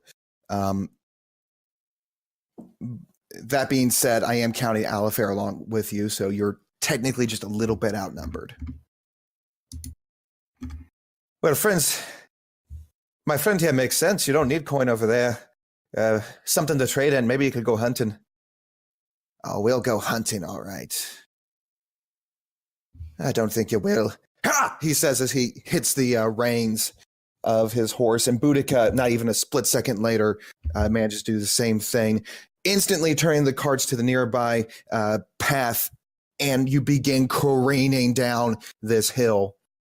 Hamish is All of going to you- lean forward and say, "May the mother guide you on Boudica," and cast guidance on her. Interesting. Okay. The As- Dope is going to place his arm like a belt over Alifair. All right. You do this while simultaneously holding on to whatever you can in your carts, because it is immediately rough, bouncing all around with more momentum. The horses are just barely able to run fast enough not to be overtaken by the cart behind them. And behind you, coming over the crest of the hill at full speed as well, come these bandits. At that point, Beldir would like to try and cast grease outside of the cart on the pathway. Well, before you do, let's go ahead and roll us some initiative. Darn.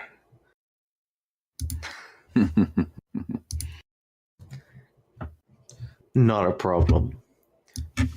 Initiative, go. Oh, sorry. Make sure I forgot to get you in the board. I won't count that against you, Beldir or Dobe. You can keep those on your initiatives. Hoorah. Go ahead and roll again with your token click, though, just so I can get you in the right spot. Oh, we're already on the board. Wasn't paying Oh. attention. Gosh. I rolled the same thing.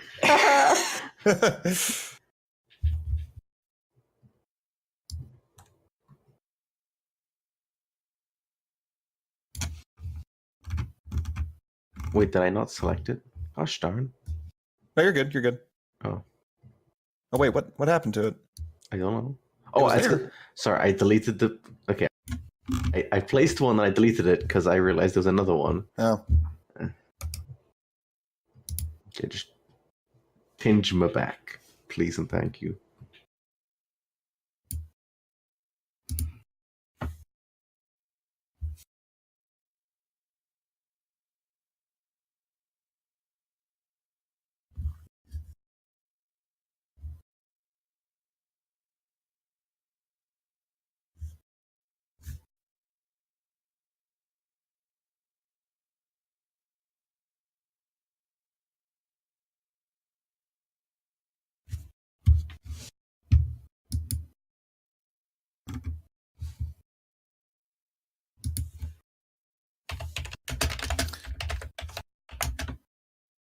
Okay.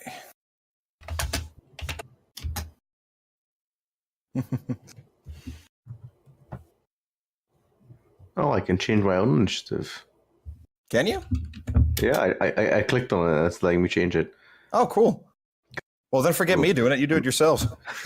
Let me just put it at 50. I mean, you already won. It doesn't really matter. Well, now this changes my plan.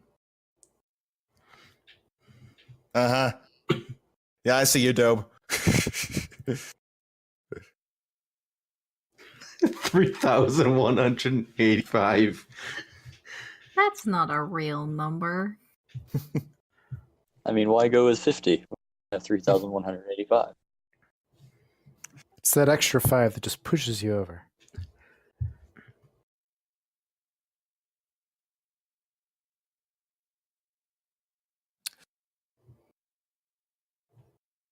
All right.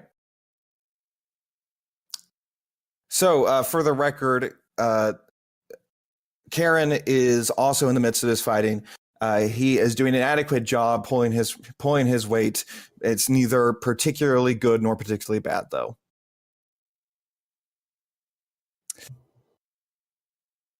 All right, Beldir, what would you like to do? Seeing that the horse carriages have gotten a lot closer than he anticipated, seeing as there was a lot of bumpy rides, and assuming that it's now stabilized out. Mm-hmm. He will go ahead. You are still careening downhill. I want to mention that part, but yeah. Yes, I'm aware. Beldir is going to go ahead and cast Sleep on the left cart. Okay. All right. Aiming for more of the drivers rather than the passengers in the back. Very good. Okay. 23 in total. All right. So, which one are you going for first? The one on the left is driving.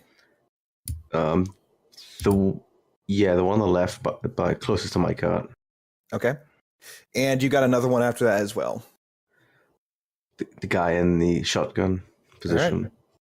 The front two in the nearby cart immediately fall asleep. Their horses continue to run on their own, but you have sent them to sleep. Awesome. And that'll be my turn. I'll just try and grab my self onto this, trying to stabilize myself in the car, and that'll be it. Okay.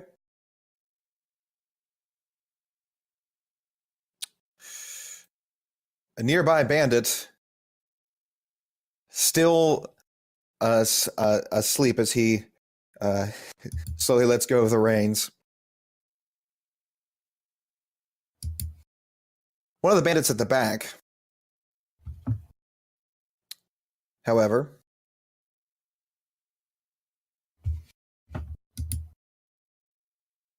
as soon as I can get to it,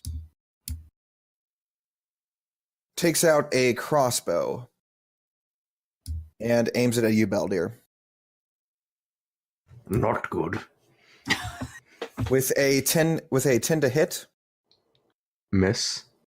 All right. Hold on a second. Let me get it so it's not whispering the rolls to me.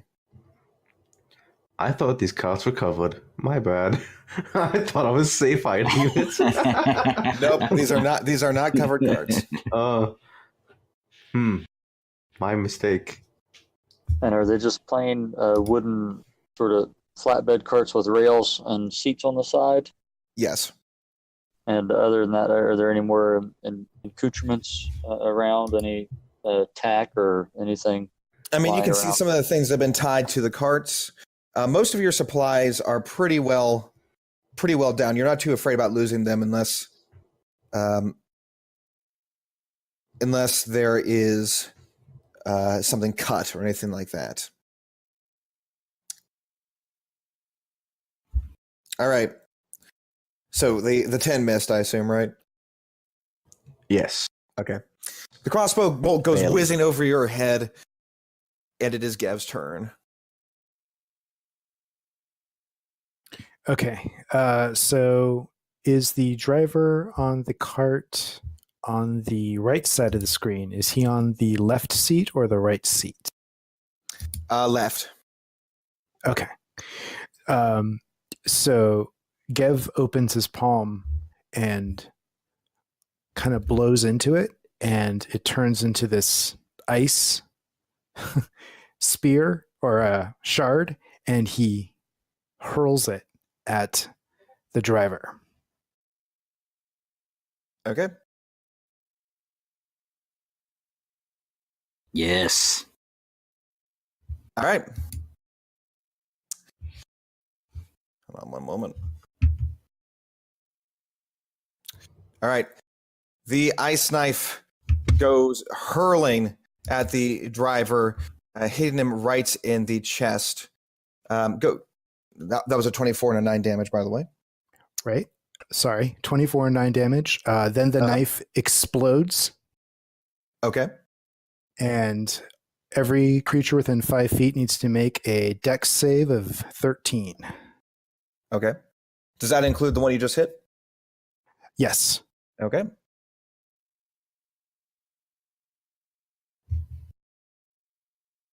So 2 of them are having to make dex saves. First one, the driver. Fails with a 3. Shotgun fails with a 5. So they both take additional 5 cold damage. Nice little shards flying in their face. I'm not sure if that's also going to hit the horses. Good point. It does actually. All right. I don't have any NPC sheets for horses though, so I'm just gonna make up some health stats for him real quick. Hold up a sec. 10. 10? Yeah. Okay. Wow. I just guessed. I don't know. Okay. Oh, jeez. Yeah, they got no horse is a +0 to Dex. Draft horse. Okay. I'm actually looking for their HP at the moment though. 19. 19. Okay. I'm gonna say they just take the damage. All right. And he winces a little at the horses getting hit, but There's a bit of a scream, but they continue the mad rush forward. and that ends Gev's turn. All right. Slightly out of order because I forgot to roll for him, but Whifford looks behind him, seeing that this is going to get hairy. He casts Mage Armor on himself. Irin and Boudica seem completely focused on driving these things as fast as they can.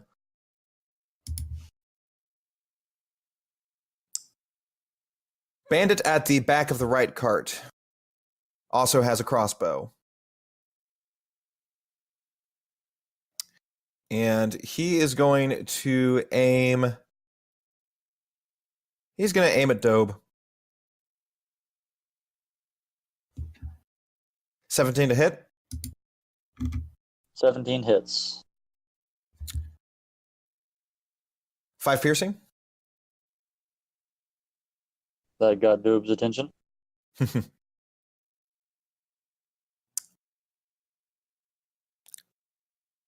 Shotgun driver. By the way, I think I forgot to mention you killed the driver of the one cart. Oh, Nice. My bad, guys. face full of ice. Yep. The shotgun driver quickly takes the reins and clumsily aims his crossbow over to Gev. He's going to have disadvantage on this. 8 to hit. The shot goes wide and misses Gev. All right. Dobe, it's your turn. At that hit, Dobe growls and stands holding to the side and tells Alifair, "Get down." He goes into a fit of rage and with one motion goes to pull part of the railing from the side of the wagon and toss it into the front legs of the closest horse to him. All right. I'm going to say make an improvised weapons check. What kind of check? Sorry. Improvised weapons. Yes, it is. I believe improvised with weapon. Yeah, I believe with Tavern Brawler you should already have. Yep. All right.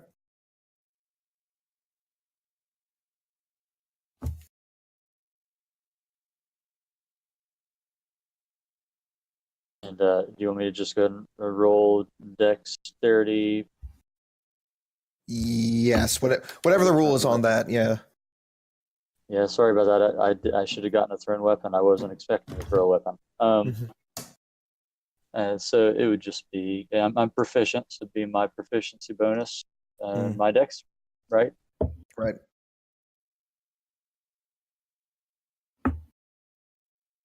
Real quick.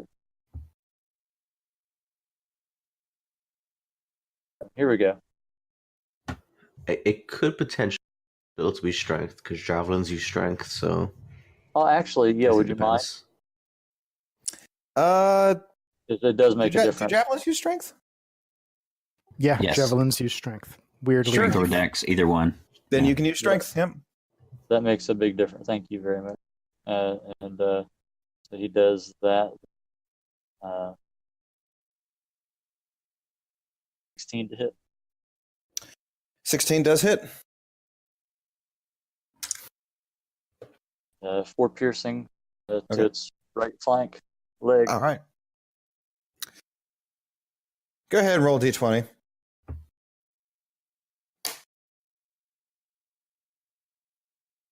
Nice. That would be a natural 20. All right. Aiming at the legs of the nearby horse, you throw the piece of railing onto its legs, causing it to trip. The driverless horses. I have to retcon that. I didn't hit a D. Let me just roll the. Are you strong? That'd be a 9. I rolled Oh, a God. Roll a 20. I just rolled a 20. Honest man, honest. That's a good way to do it. That's funny. All right. I almost waited for you to finish and then said it, but I thought, never mind. So that would be a 9.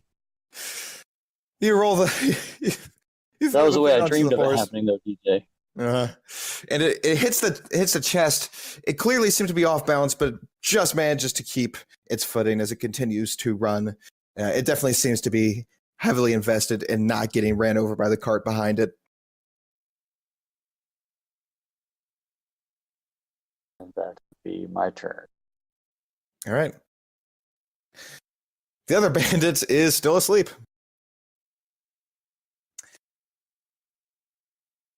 A bandit at the end of the left cart is going to take aim at Sikia. Hey, DJ, do you think that since the cart doesn't have a driver, the bandit should probably get disadvantage considering it's going to be bouncing wildly? No, everything's bouncing wildly right now. But good thought. He shoots it at Sikia,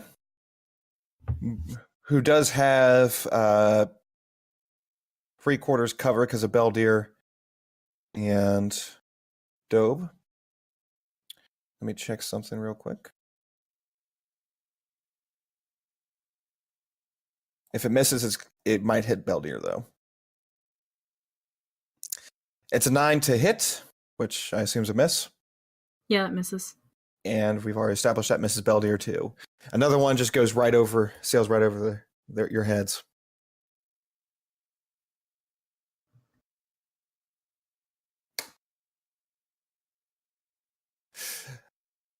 The bandit in the middle of the left cart is going to make a dex check.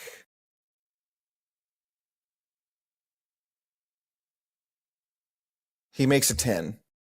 He manages to just barely crawl forward in the cart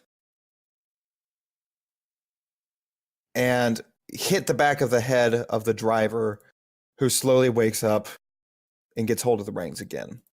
Shotgun is still asleep, but the driver is awake. Sikia, what would you like to do?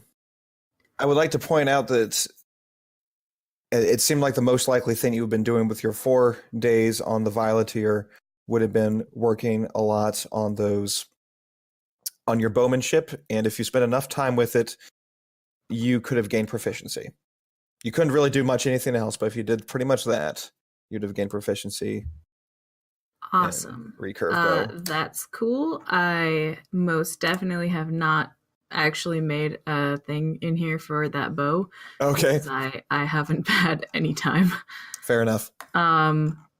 So let me just check again what it does. It's just extra +3 piercing. Plus I had some extra attributes for what it was considered when it hit, but it would have the same plus to attack that my crossbow would. So I think I'll just do that +3 at the end. So yeah, Sikia will actually shimmy forward in front of her friends if that's possible. Can I move around while it's all bouncing around? You'll have to make a dex check if you want to do that. Sure, why not? Just straight dex. Yep. Cool.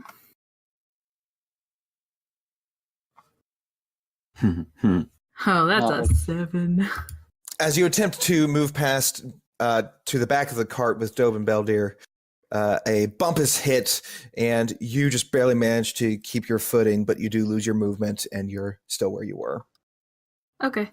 So I stay back there. Okay. Yep. In that case, I'm gonna kind of take my crossbow and lean over Beldir if I can, and just kind of try and like, can I rest my arm like over his shoulder? Is that a thing I can do? Beldir, I'll let you use your reaction to get out of the way of the crossbow.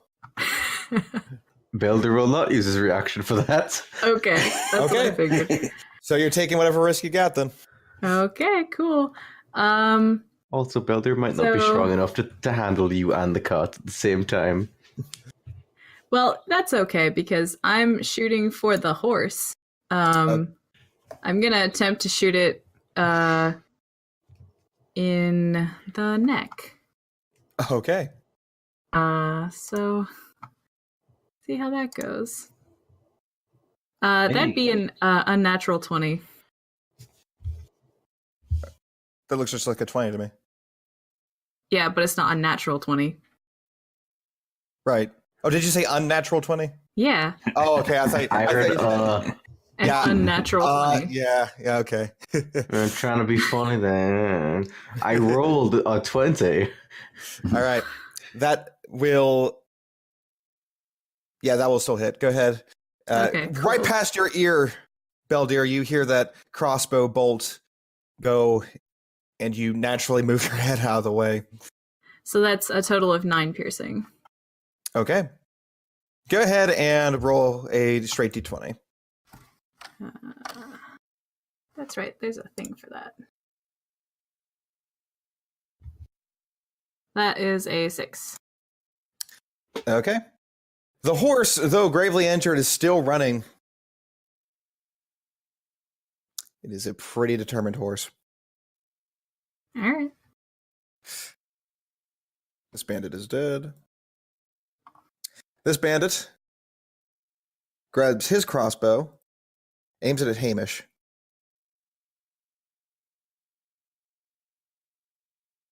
$13 to hit. Let's see here. Hamish raises his turtle shell shield and blocks the bolt. Nice. It blocks. It bounces harmlessly off as you continue down. The bandit's at the back of the right cart, though he has a difficult shot, is going to take a shot towards Gev.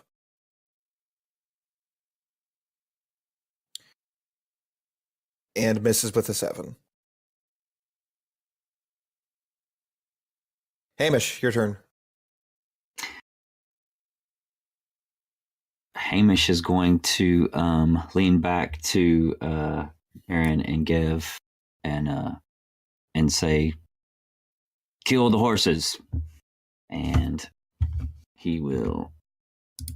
Oops. There. Cast Nature's Wrath, which is a dex check. Okay. So it would be a dex save of 13. If not, the horse, of course, All right. the horse closest here takes 8 damage. Okay.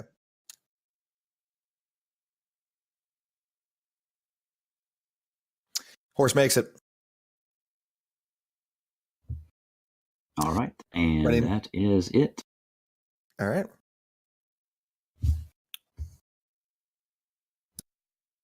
Left card odds, right card evens. Even. I need everybody on the right card, so brothers Luca, I need you two to make a dex save. Everybody else will be following shortly.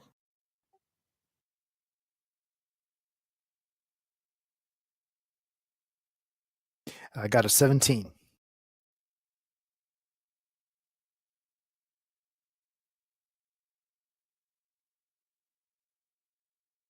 Hamish got a 12.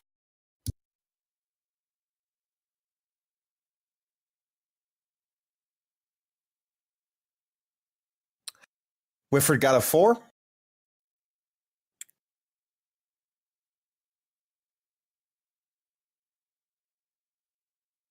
Boudica got a 4.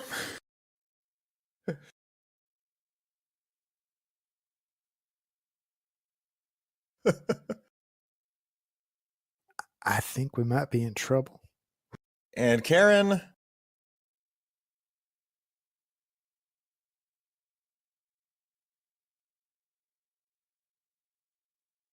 gets an 11.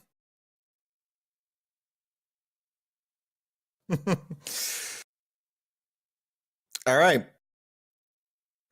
At this time, the right cart hits a huge bump in the path. Hamish, Karen, Boudica, and Whifford are all knocked off the cart. You take no damage as you roll onto the ground, but Gev, suddenly you are alone on this cart. Oh, gosh.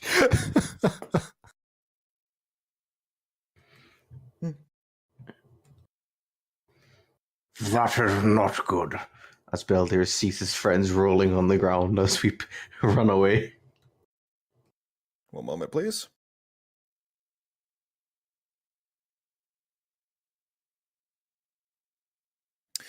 If you'd want to help me out, you could place yourselves back up on the appropriate spots on those carts as they have moved downhill.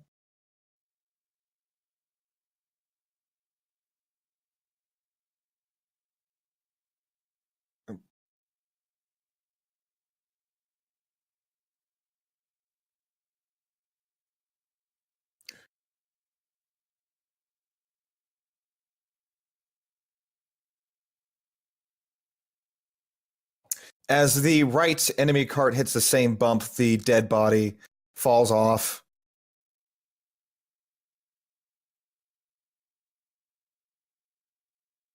And the sleeping bandit from the left cart also falls off.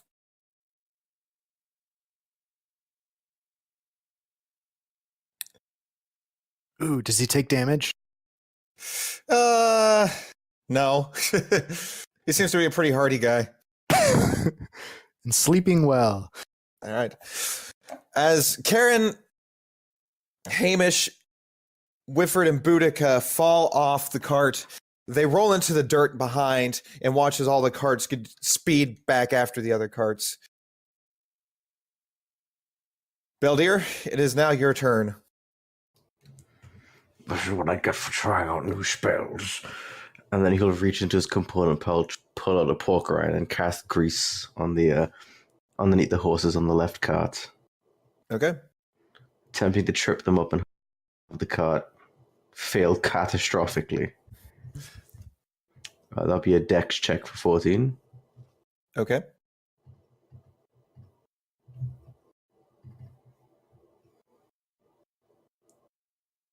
Otherwise, they are knocked prone.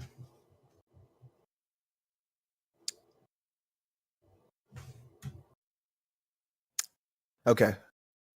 So because of the all right, this is how I'm going to handle this. Because of the unique nature and how they're kind of held up by the cart as well, Mm-hmm. I'm going to say that if they both fail this check, then the cart's going to topple. And because the right one has been hit so much, it has disadvantage. DC Okay. 14. Let's hope for the best. Yeah, I'm fine with that. Left one first. I've cast the spell already. The left one gets a 5, failing its dex check. Come on, baby. The right one gets a 6, also failing its dex check. Both horses slip in the nearby grease, causing the cart to topple over with all the bandits in it, as well as it careens and crashes, rolling over itself into the dust and grease mixed. Go ahead and roll a d4, Beldir.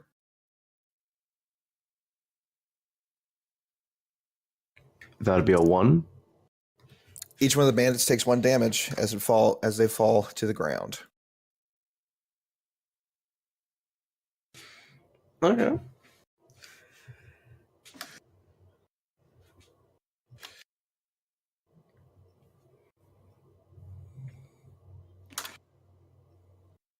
Gev is shocked by the spectacular carnage. Okay. And with the rest of my movement, I will move behind Sikia, closer to Alafair. All right. Go ahead and make a dex check. Oh, yes, that's right. That would be a 7. You get another bump, and while you're able to keep hold of it, you aren't able to move. Your movement's used up, I'm afraid. Okay. Side note, the grease stays where it is Okay. there. So it, it's just chilling there. Noted. It's difficult to rein in anyone that ends its turn or moves into it for the first time has to make that check again to fall prone. Okay.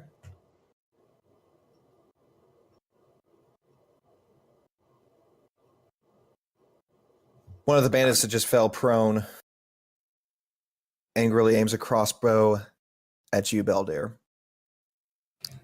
To be expected.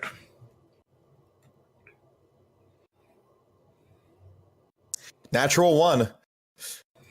He stumbles to his feet, aims the crossbow, only to find that the bolt that was placed inside it was broken. He releases it, and it just goes about 10 feet before falling harmlessly to the ground.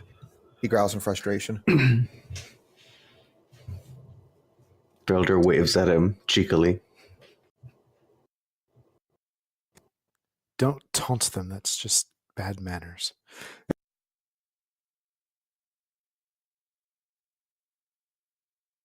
Okay. It is Whifford's turn.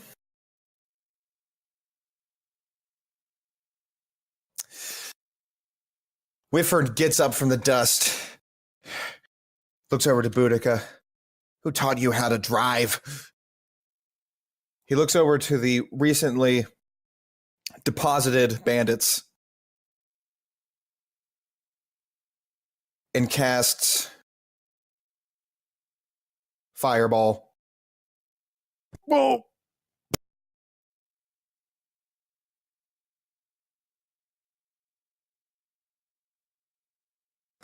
Fireball on grease.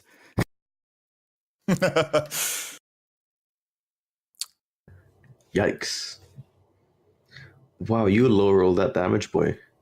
Yeah, no kidding. He only rolls 14 on that. Rolling half of those, he 8d6. It was 2, 3, 3, 1, 1, 1. It was 2, 3, 3, 1, 1, 1, 2, 1. So yeah, really low on the damage. Nonetheless, it's still Fireball. And the dex saves. First one gets a natural 20 on his dex save. Second one gets a 14, which is exactly the DC. Third one, 15.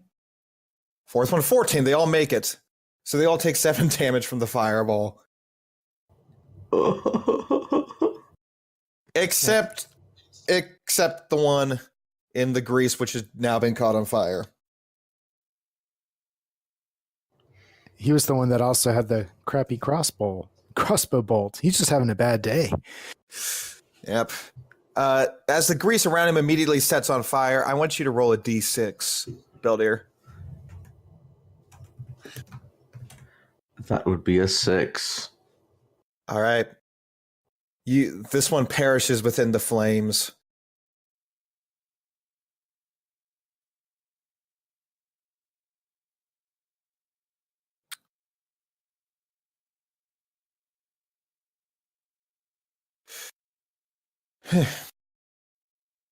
The one at the back turns his crossbow over towards Boudica.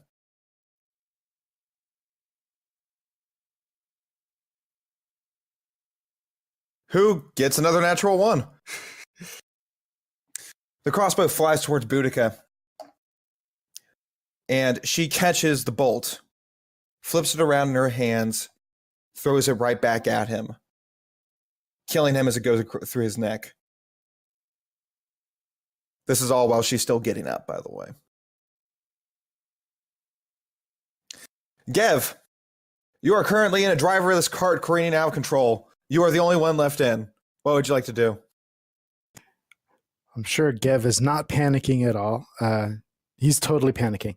So, first thing he's going to check, is the other cart with the bandits still following them? The right cart is still following, yes. Okay. All right. He thinks his best course of action is to draw them away from his brother. So he's going to try to get to the driver's seat and see if he can get control of the horses. Okay. Dex save. I'm sorry, Dex check.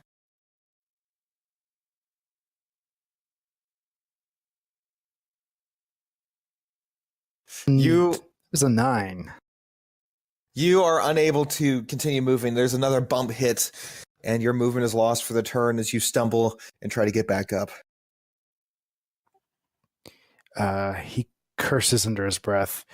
All right. Backup plan.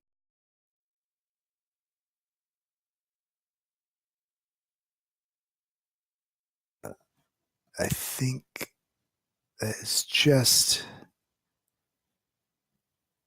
in range for my javelin. All right. So realizing that plan A isn't working, Gev reaches back, pulls out the single javelin he has, takes aim at the horse on the left, and then throws it. All right. And gets a 6.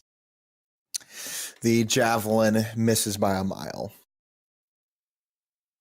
Winds and waves. I need to practice with that thing. That's all he's got.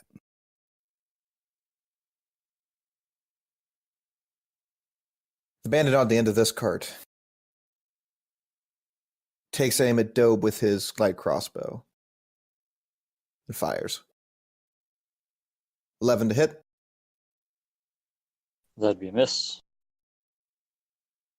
Bandit driving the remaining cart is attempting to reload his crossbow with only one hand, still keeping one on the reins. It's a bit too much. It seems to take up his whole turn. Dobe, your turn. Dobe, half blinded with rage and wanting to defend himself and the others. Not sure what to do.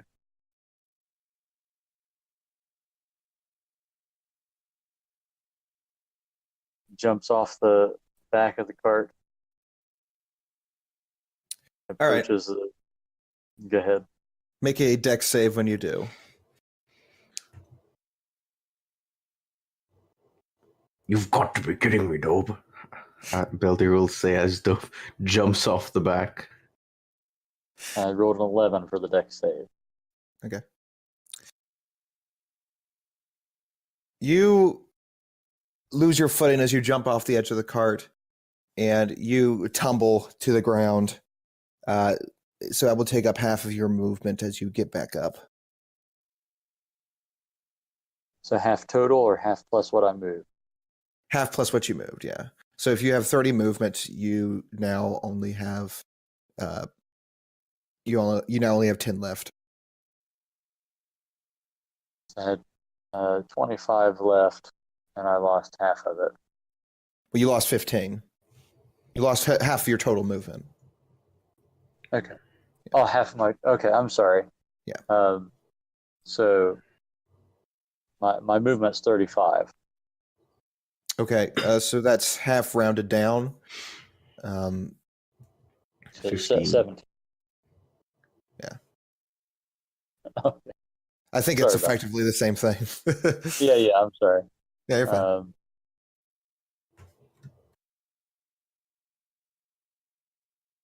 Well, that gets me there, doesn't it? Mm-hmm.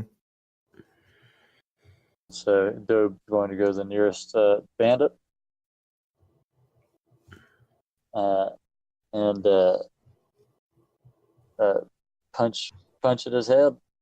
All right.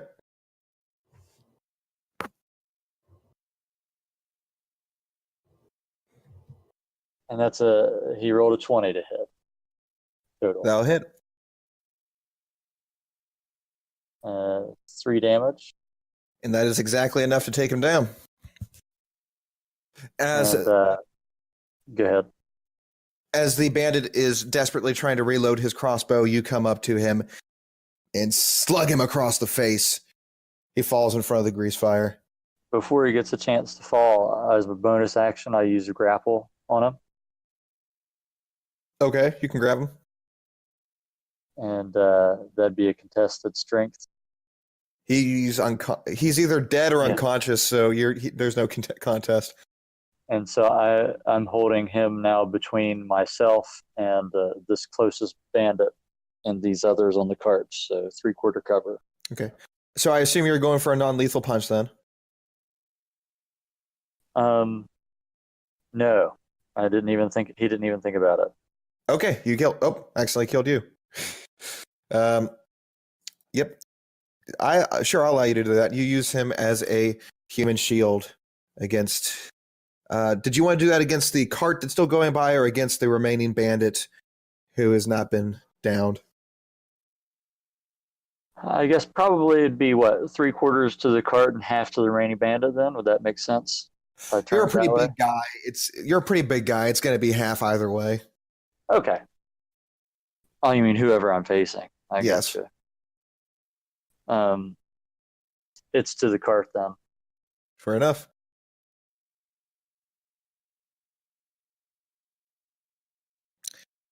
That one's still asleep.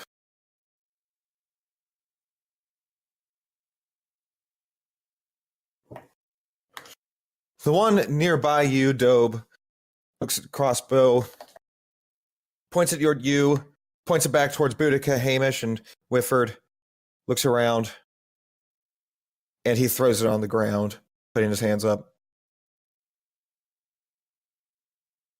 This one is dead. Sikia, it is your turn. All right. The cart on the right is still going forward, correct? Yes. Cool. I'm gonna shoot at the other horse now. Okay.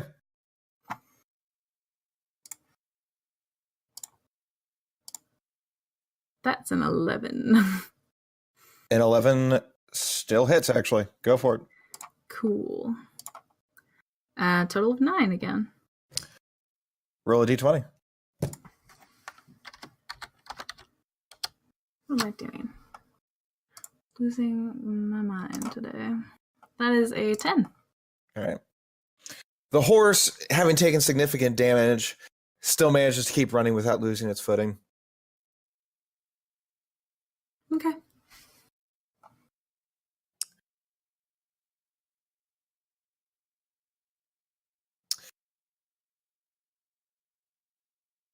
Crossbow bolt from the right cart goes flying towards Sikia.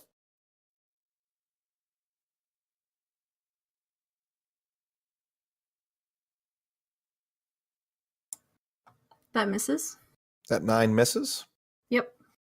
All right. This one goes out towards Gev.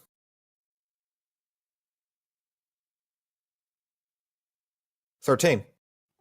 That hits. All right. 4 piercing damage.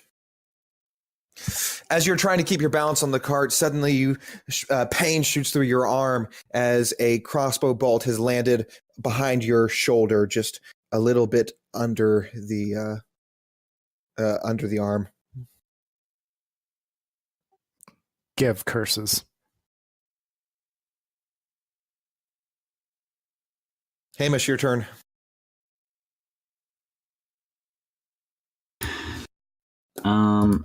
Seeing that Gev has just been shot, he is going to do this.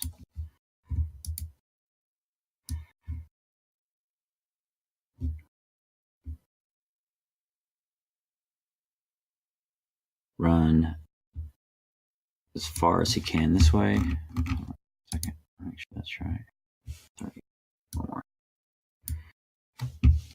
And then again, with the Nature's Wrath on the horse that we've been doing. And that's just a dex save. Okay. All right, roll your damage. He takes 3 damage. And that is enough to kill the horse. With that, the horse flies that normally are around horses, that they suddenly gather in a black cloud and attack the horse's eyes and face. It gives a agonized scream as it falls, causing that cart to topple as well. Hamish, go ahead and roll a d4.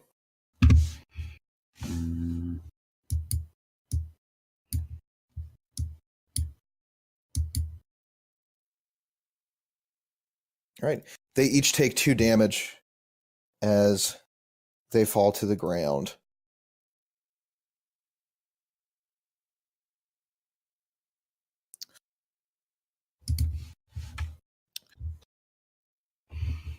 And Hamish will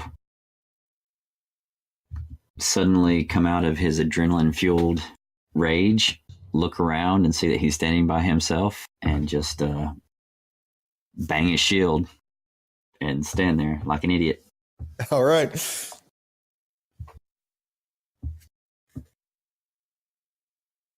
Sikia and Beldir, I need you two to make dex saves. Okay.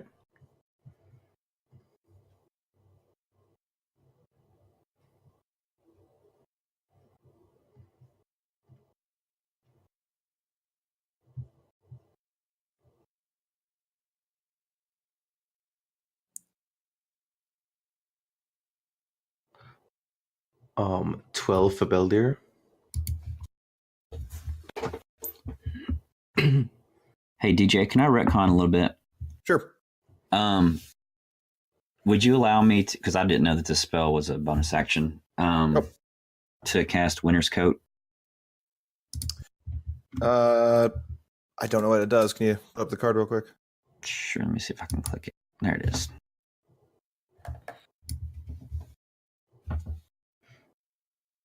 Was it a spell? Was the Nature's Wrath a spell? It was. I don't know if you can cast 2 spells at one turn. Yeah, you can only do that if one of them is a cantrip. And Nature's Wrath is a cantrip. Oh, it is? Yes. Well, neat. Oh. Okay, yeah, you can do that then. Okay, then at the end of his turn, seeing that he's standing alone, he bangs his shield, and then suddenly he seems to be covered in a spectral, thick bear's hide for just a moment. Okay. And that is my turn for real this time. All right. Sikia, can I get that dex save, please? Dex save, yeah. Yep. That's All right. Sikia and Beldir, both of you go flying out of your cart as I would like to use my reaction. for... So I have this thing called Arcane Deflection. Mm-hmm. After I fail a saving throw, I can use my reaction to add +4 to that saving throw. Interesting. I would like to do so. Beldir, you manage... Arcane just kind of shoots out from his hands, kind of keeping him Okay. onto the cart. Seeing that the other cart has now toppled, Iran slams or rings the horse's end as hard as he can, causing the cart to skid to a halt, turning and fishtailing slightly, absolutely rattling the two of you. Sikia, you go flying off the cart. Beldir, you almost do, and as your fingers lose grip, you use arcane forces to extend the grip a little further, and you just hold on to the railing. Sikia, you take 3 damage as you fall when you're flung from the cart.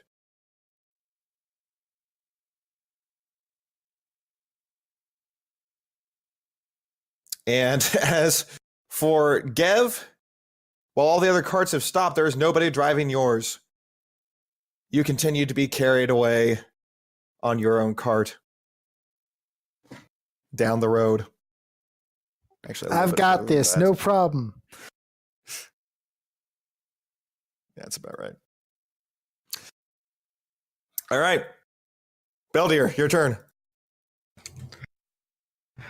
Beldir, feeling extremely exhausted after just expending what arcane energy he had to hold on, will wildly send out a firebolt to the remaining people that just fell off the previous cart. Okay.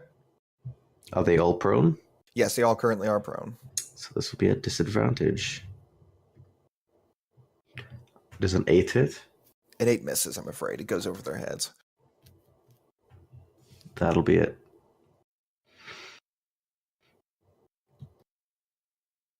Whifford.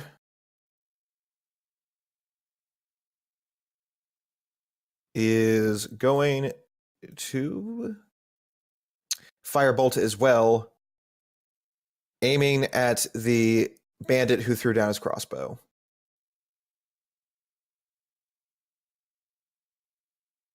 $18 hits and 9 damage kills. The bandit falls to the ground, burning alongside the burning grease pile as well. Gev, you are currently careening. As you are wont to do, yes. Gev is going to attempt to get to the front seat again. I'm guessing that's another dex check. Yes.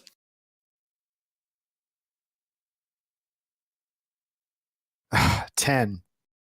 Once again, the ride is too bumpy and you just are unable to do anything about it. You cannot move forward. Anything else, Kev? Kev is torn. No. Actually, he is not torn. Okay. Wait, that eliminated my move, though, right? I've got no more movement. You got no more movement, right? Shoot. Okay. Yeah, that's all I can do. Yeah. That's it. All right. Nearby bandit is going to get up and shoot his crossbow at Hamish. And you currently do have +2 to AC, correct? Yes, Hamish? That is correct. Okay. That's a 10 to hit. That and misses. The one Hamish ducks to the side. Another bandit gets up and shoots at Dobe, who also has +2 to AC because of his half cover. Yep. And a 5 misses anyway. Good. Dobe, your turn. Dobe is breathing heavily and seems somewhat between a wild animal caught in trap and someone trying to figure out which way is up. But he takes a deep breath and drops the body in front of him, searches around hastily, sees the drop crossbow, and scoops it from the ground with his left hand. 35. Okay. I assume you're dropping your body? Yeah, that's the first thing. I can get to there, yeah. And he uses crossbow the way he's proficient with it. He throws it at the nearest bandit. All right. Attaboy. And how would you like me to roll that? Once again, it's a thrown weapon. So do what you did last time. It's 10 to hit. 10 is going to miss. Growls and gives a hoarse roar. And now he's standing with his arms out. And that's his turn. All right. It's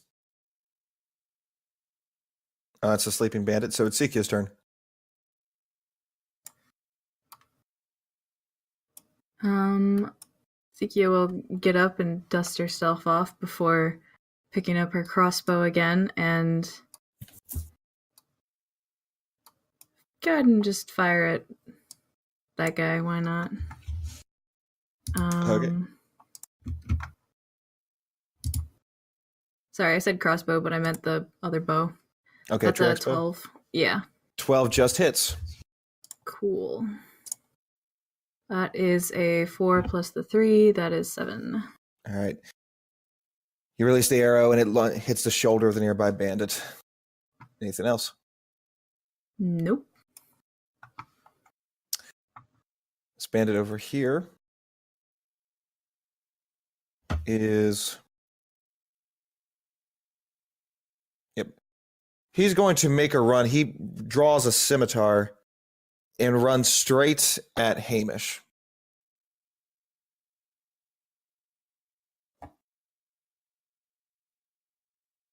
With a natural 1. 4 misses. His friend over here who just got shot by Sikia is going to move up to Dobe and try the same thing.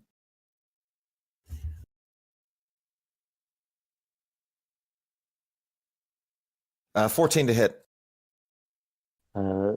Dobe, still with his arms out, leans over just the slightest, and the sword hits nothing but air. Hamish, your turn. Hamish standing there with a shield, but seemingly no weapon, leans in and takes a swipe at the bandit that swung at him.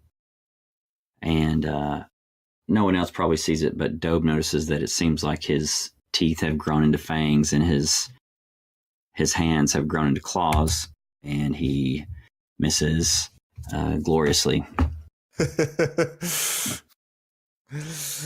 The claws swipe at the nearby bandit, but he manages to dodge out of the way.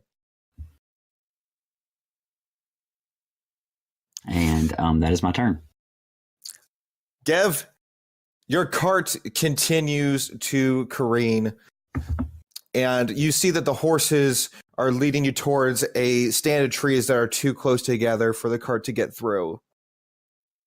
I need you to make a dex save. He half-heartedly yells, "Whoa! Oh, that ain't gonna work. All right." And dex save it is. That's an 8. You attempt to get in a place where you can at least jump off the cart, but you are not able to get footing for a jump, and you, along with the cart, smash into the nearby stand of trees, dealing 7 damage. Yeah, Gev hits his head so hard against the tree, he is knocked out.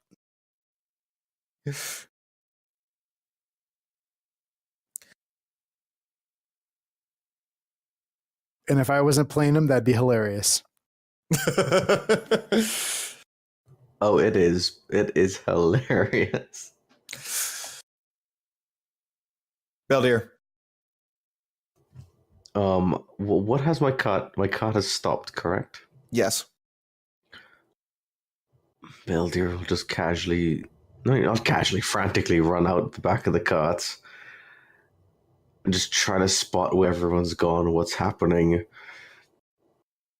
Frantically reach into his pocket, pull out some dust and blow onto it, casting a sleep on the remaining 4 bandits. Okay. Go ahead and roll the sleep. That would be 12. First target. The one in front of Hamish. All right.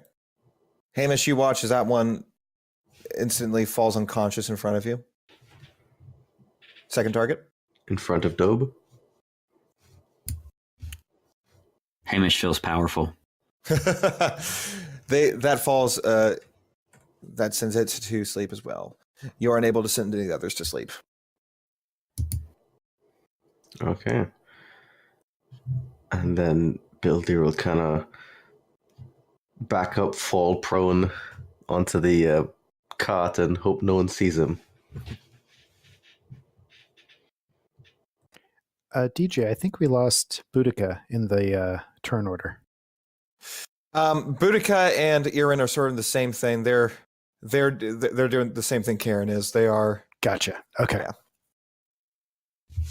It's not worth their time anymore. Honestly, they were just never meant to be in this fight. I didn't think they would stop driving at any point.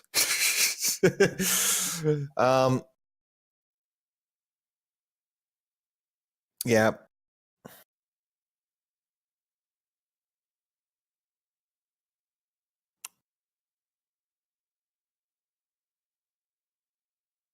Whifford is going to cast Magic Missile.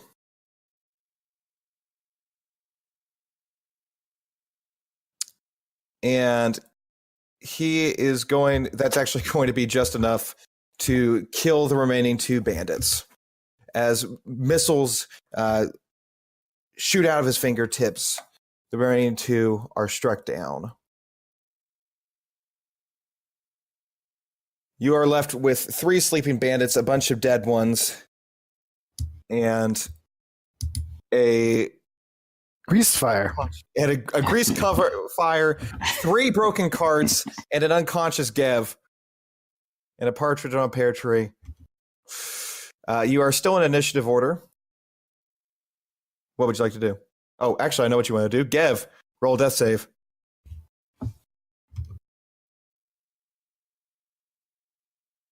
All right.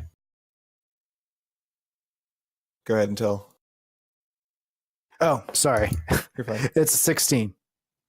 All right, that's a success. Dobe, what would you like to do?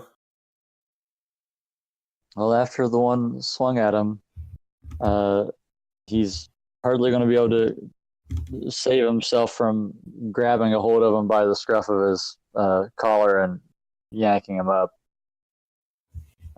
toward You him. yank the sleeping bandit up towards you. His head lolls backwards. And then, as a bonus action, in my rage, and he pants and shakes his head. It's been so long. And that's his turn. Siki, it's your turn.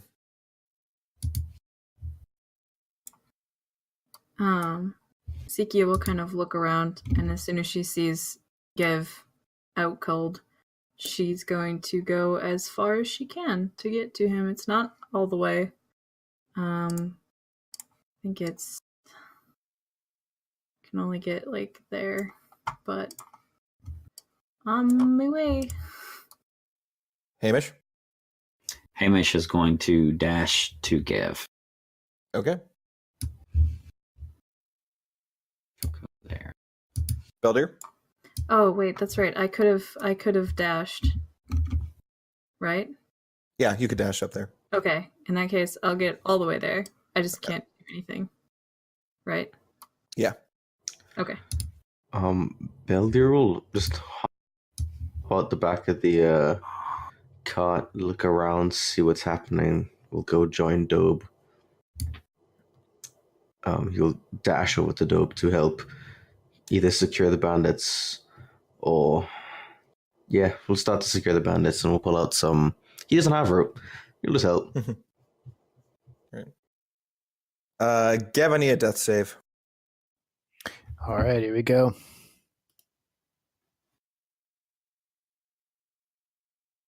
That's a 19. So close. Dope? Dobe's facial features are just relaxed, and he's gently set the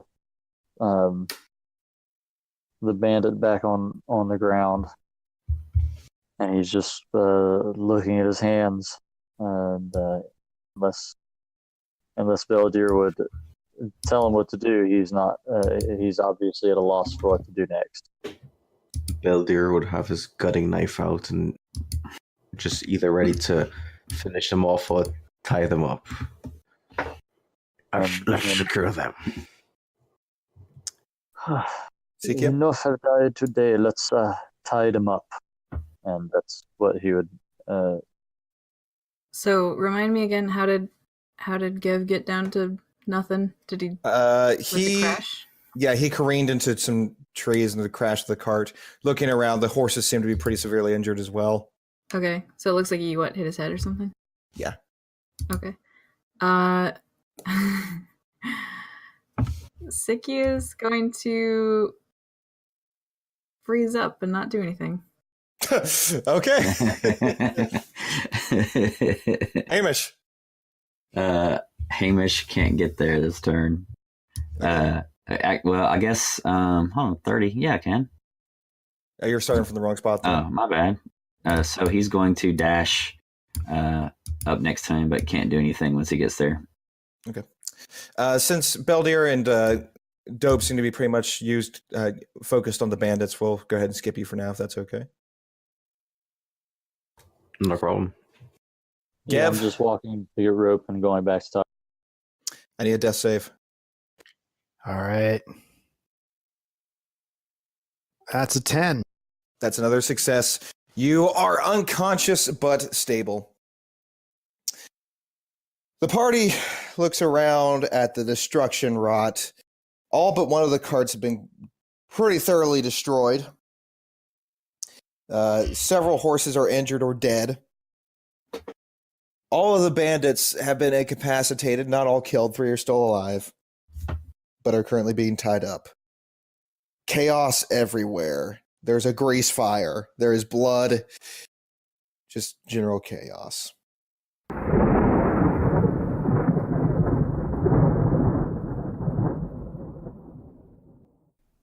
Thanks for listening to the Iron Archives.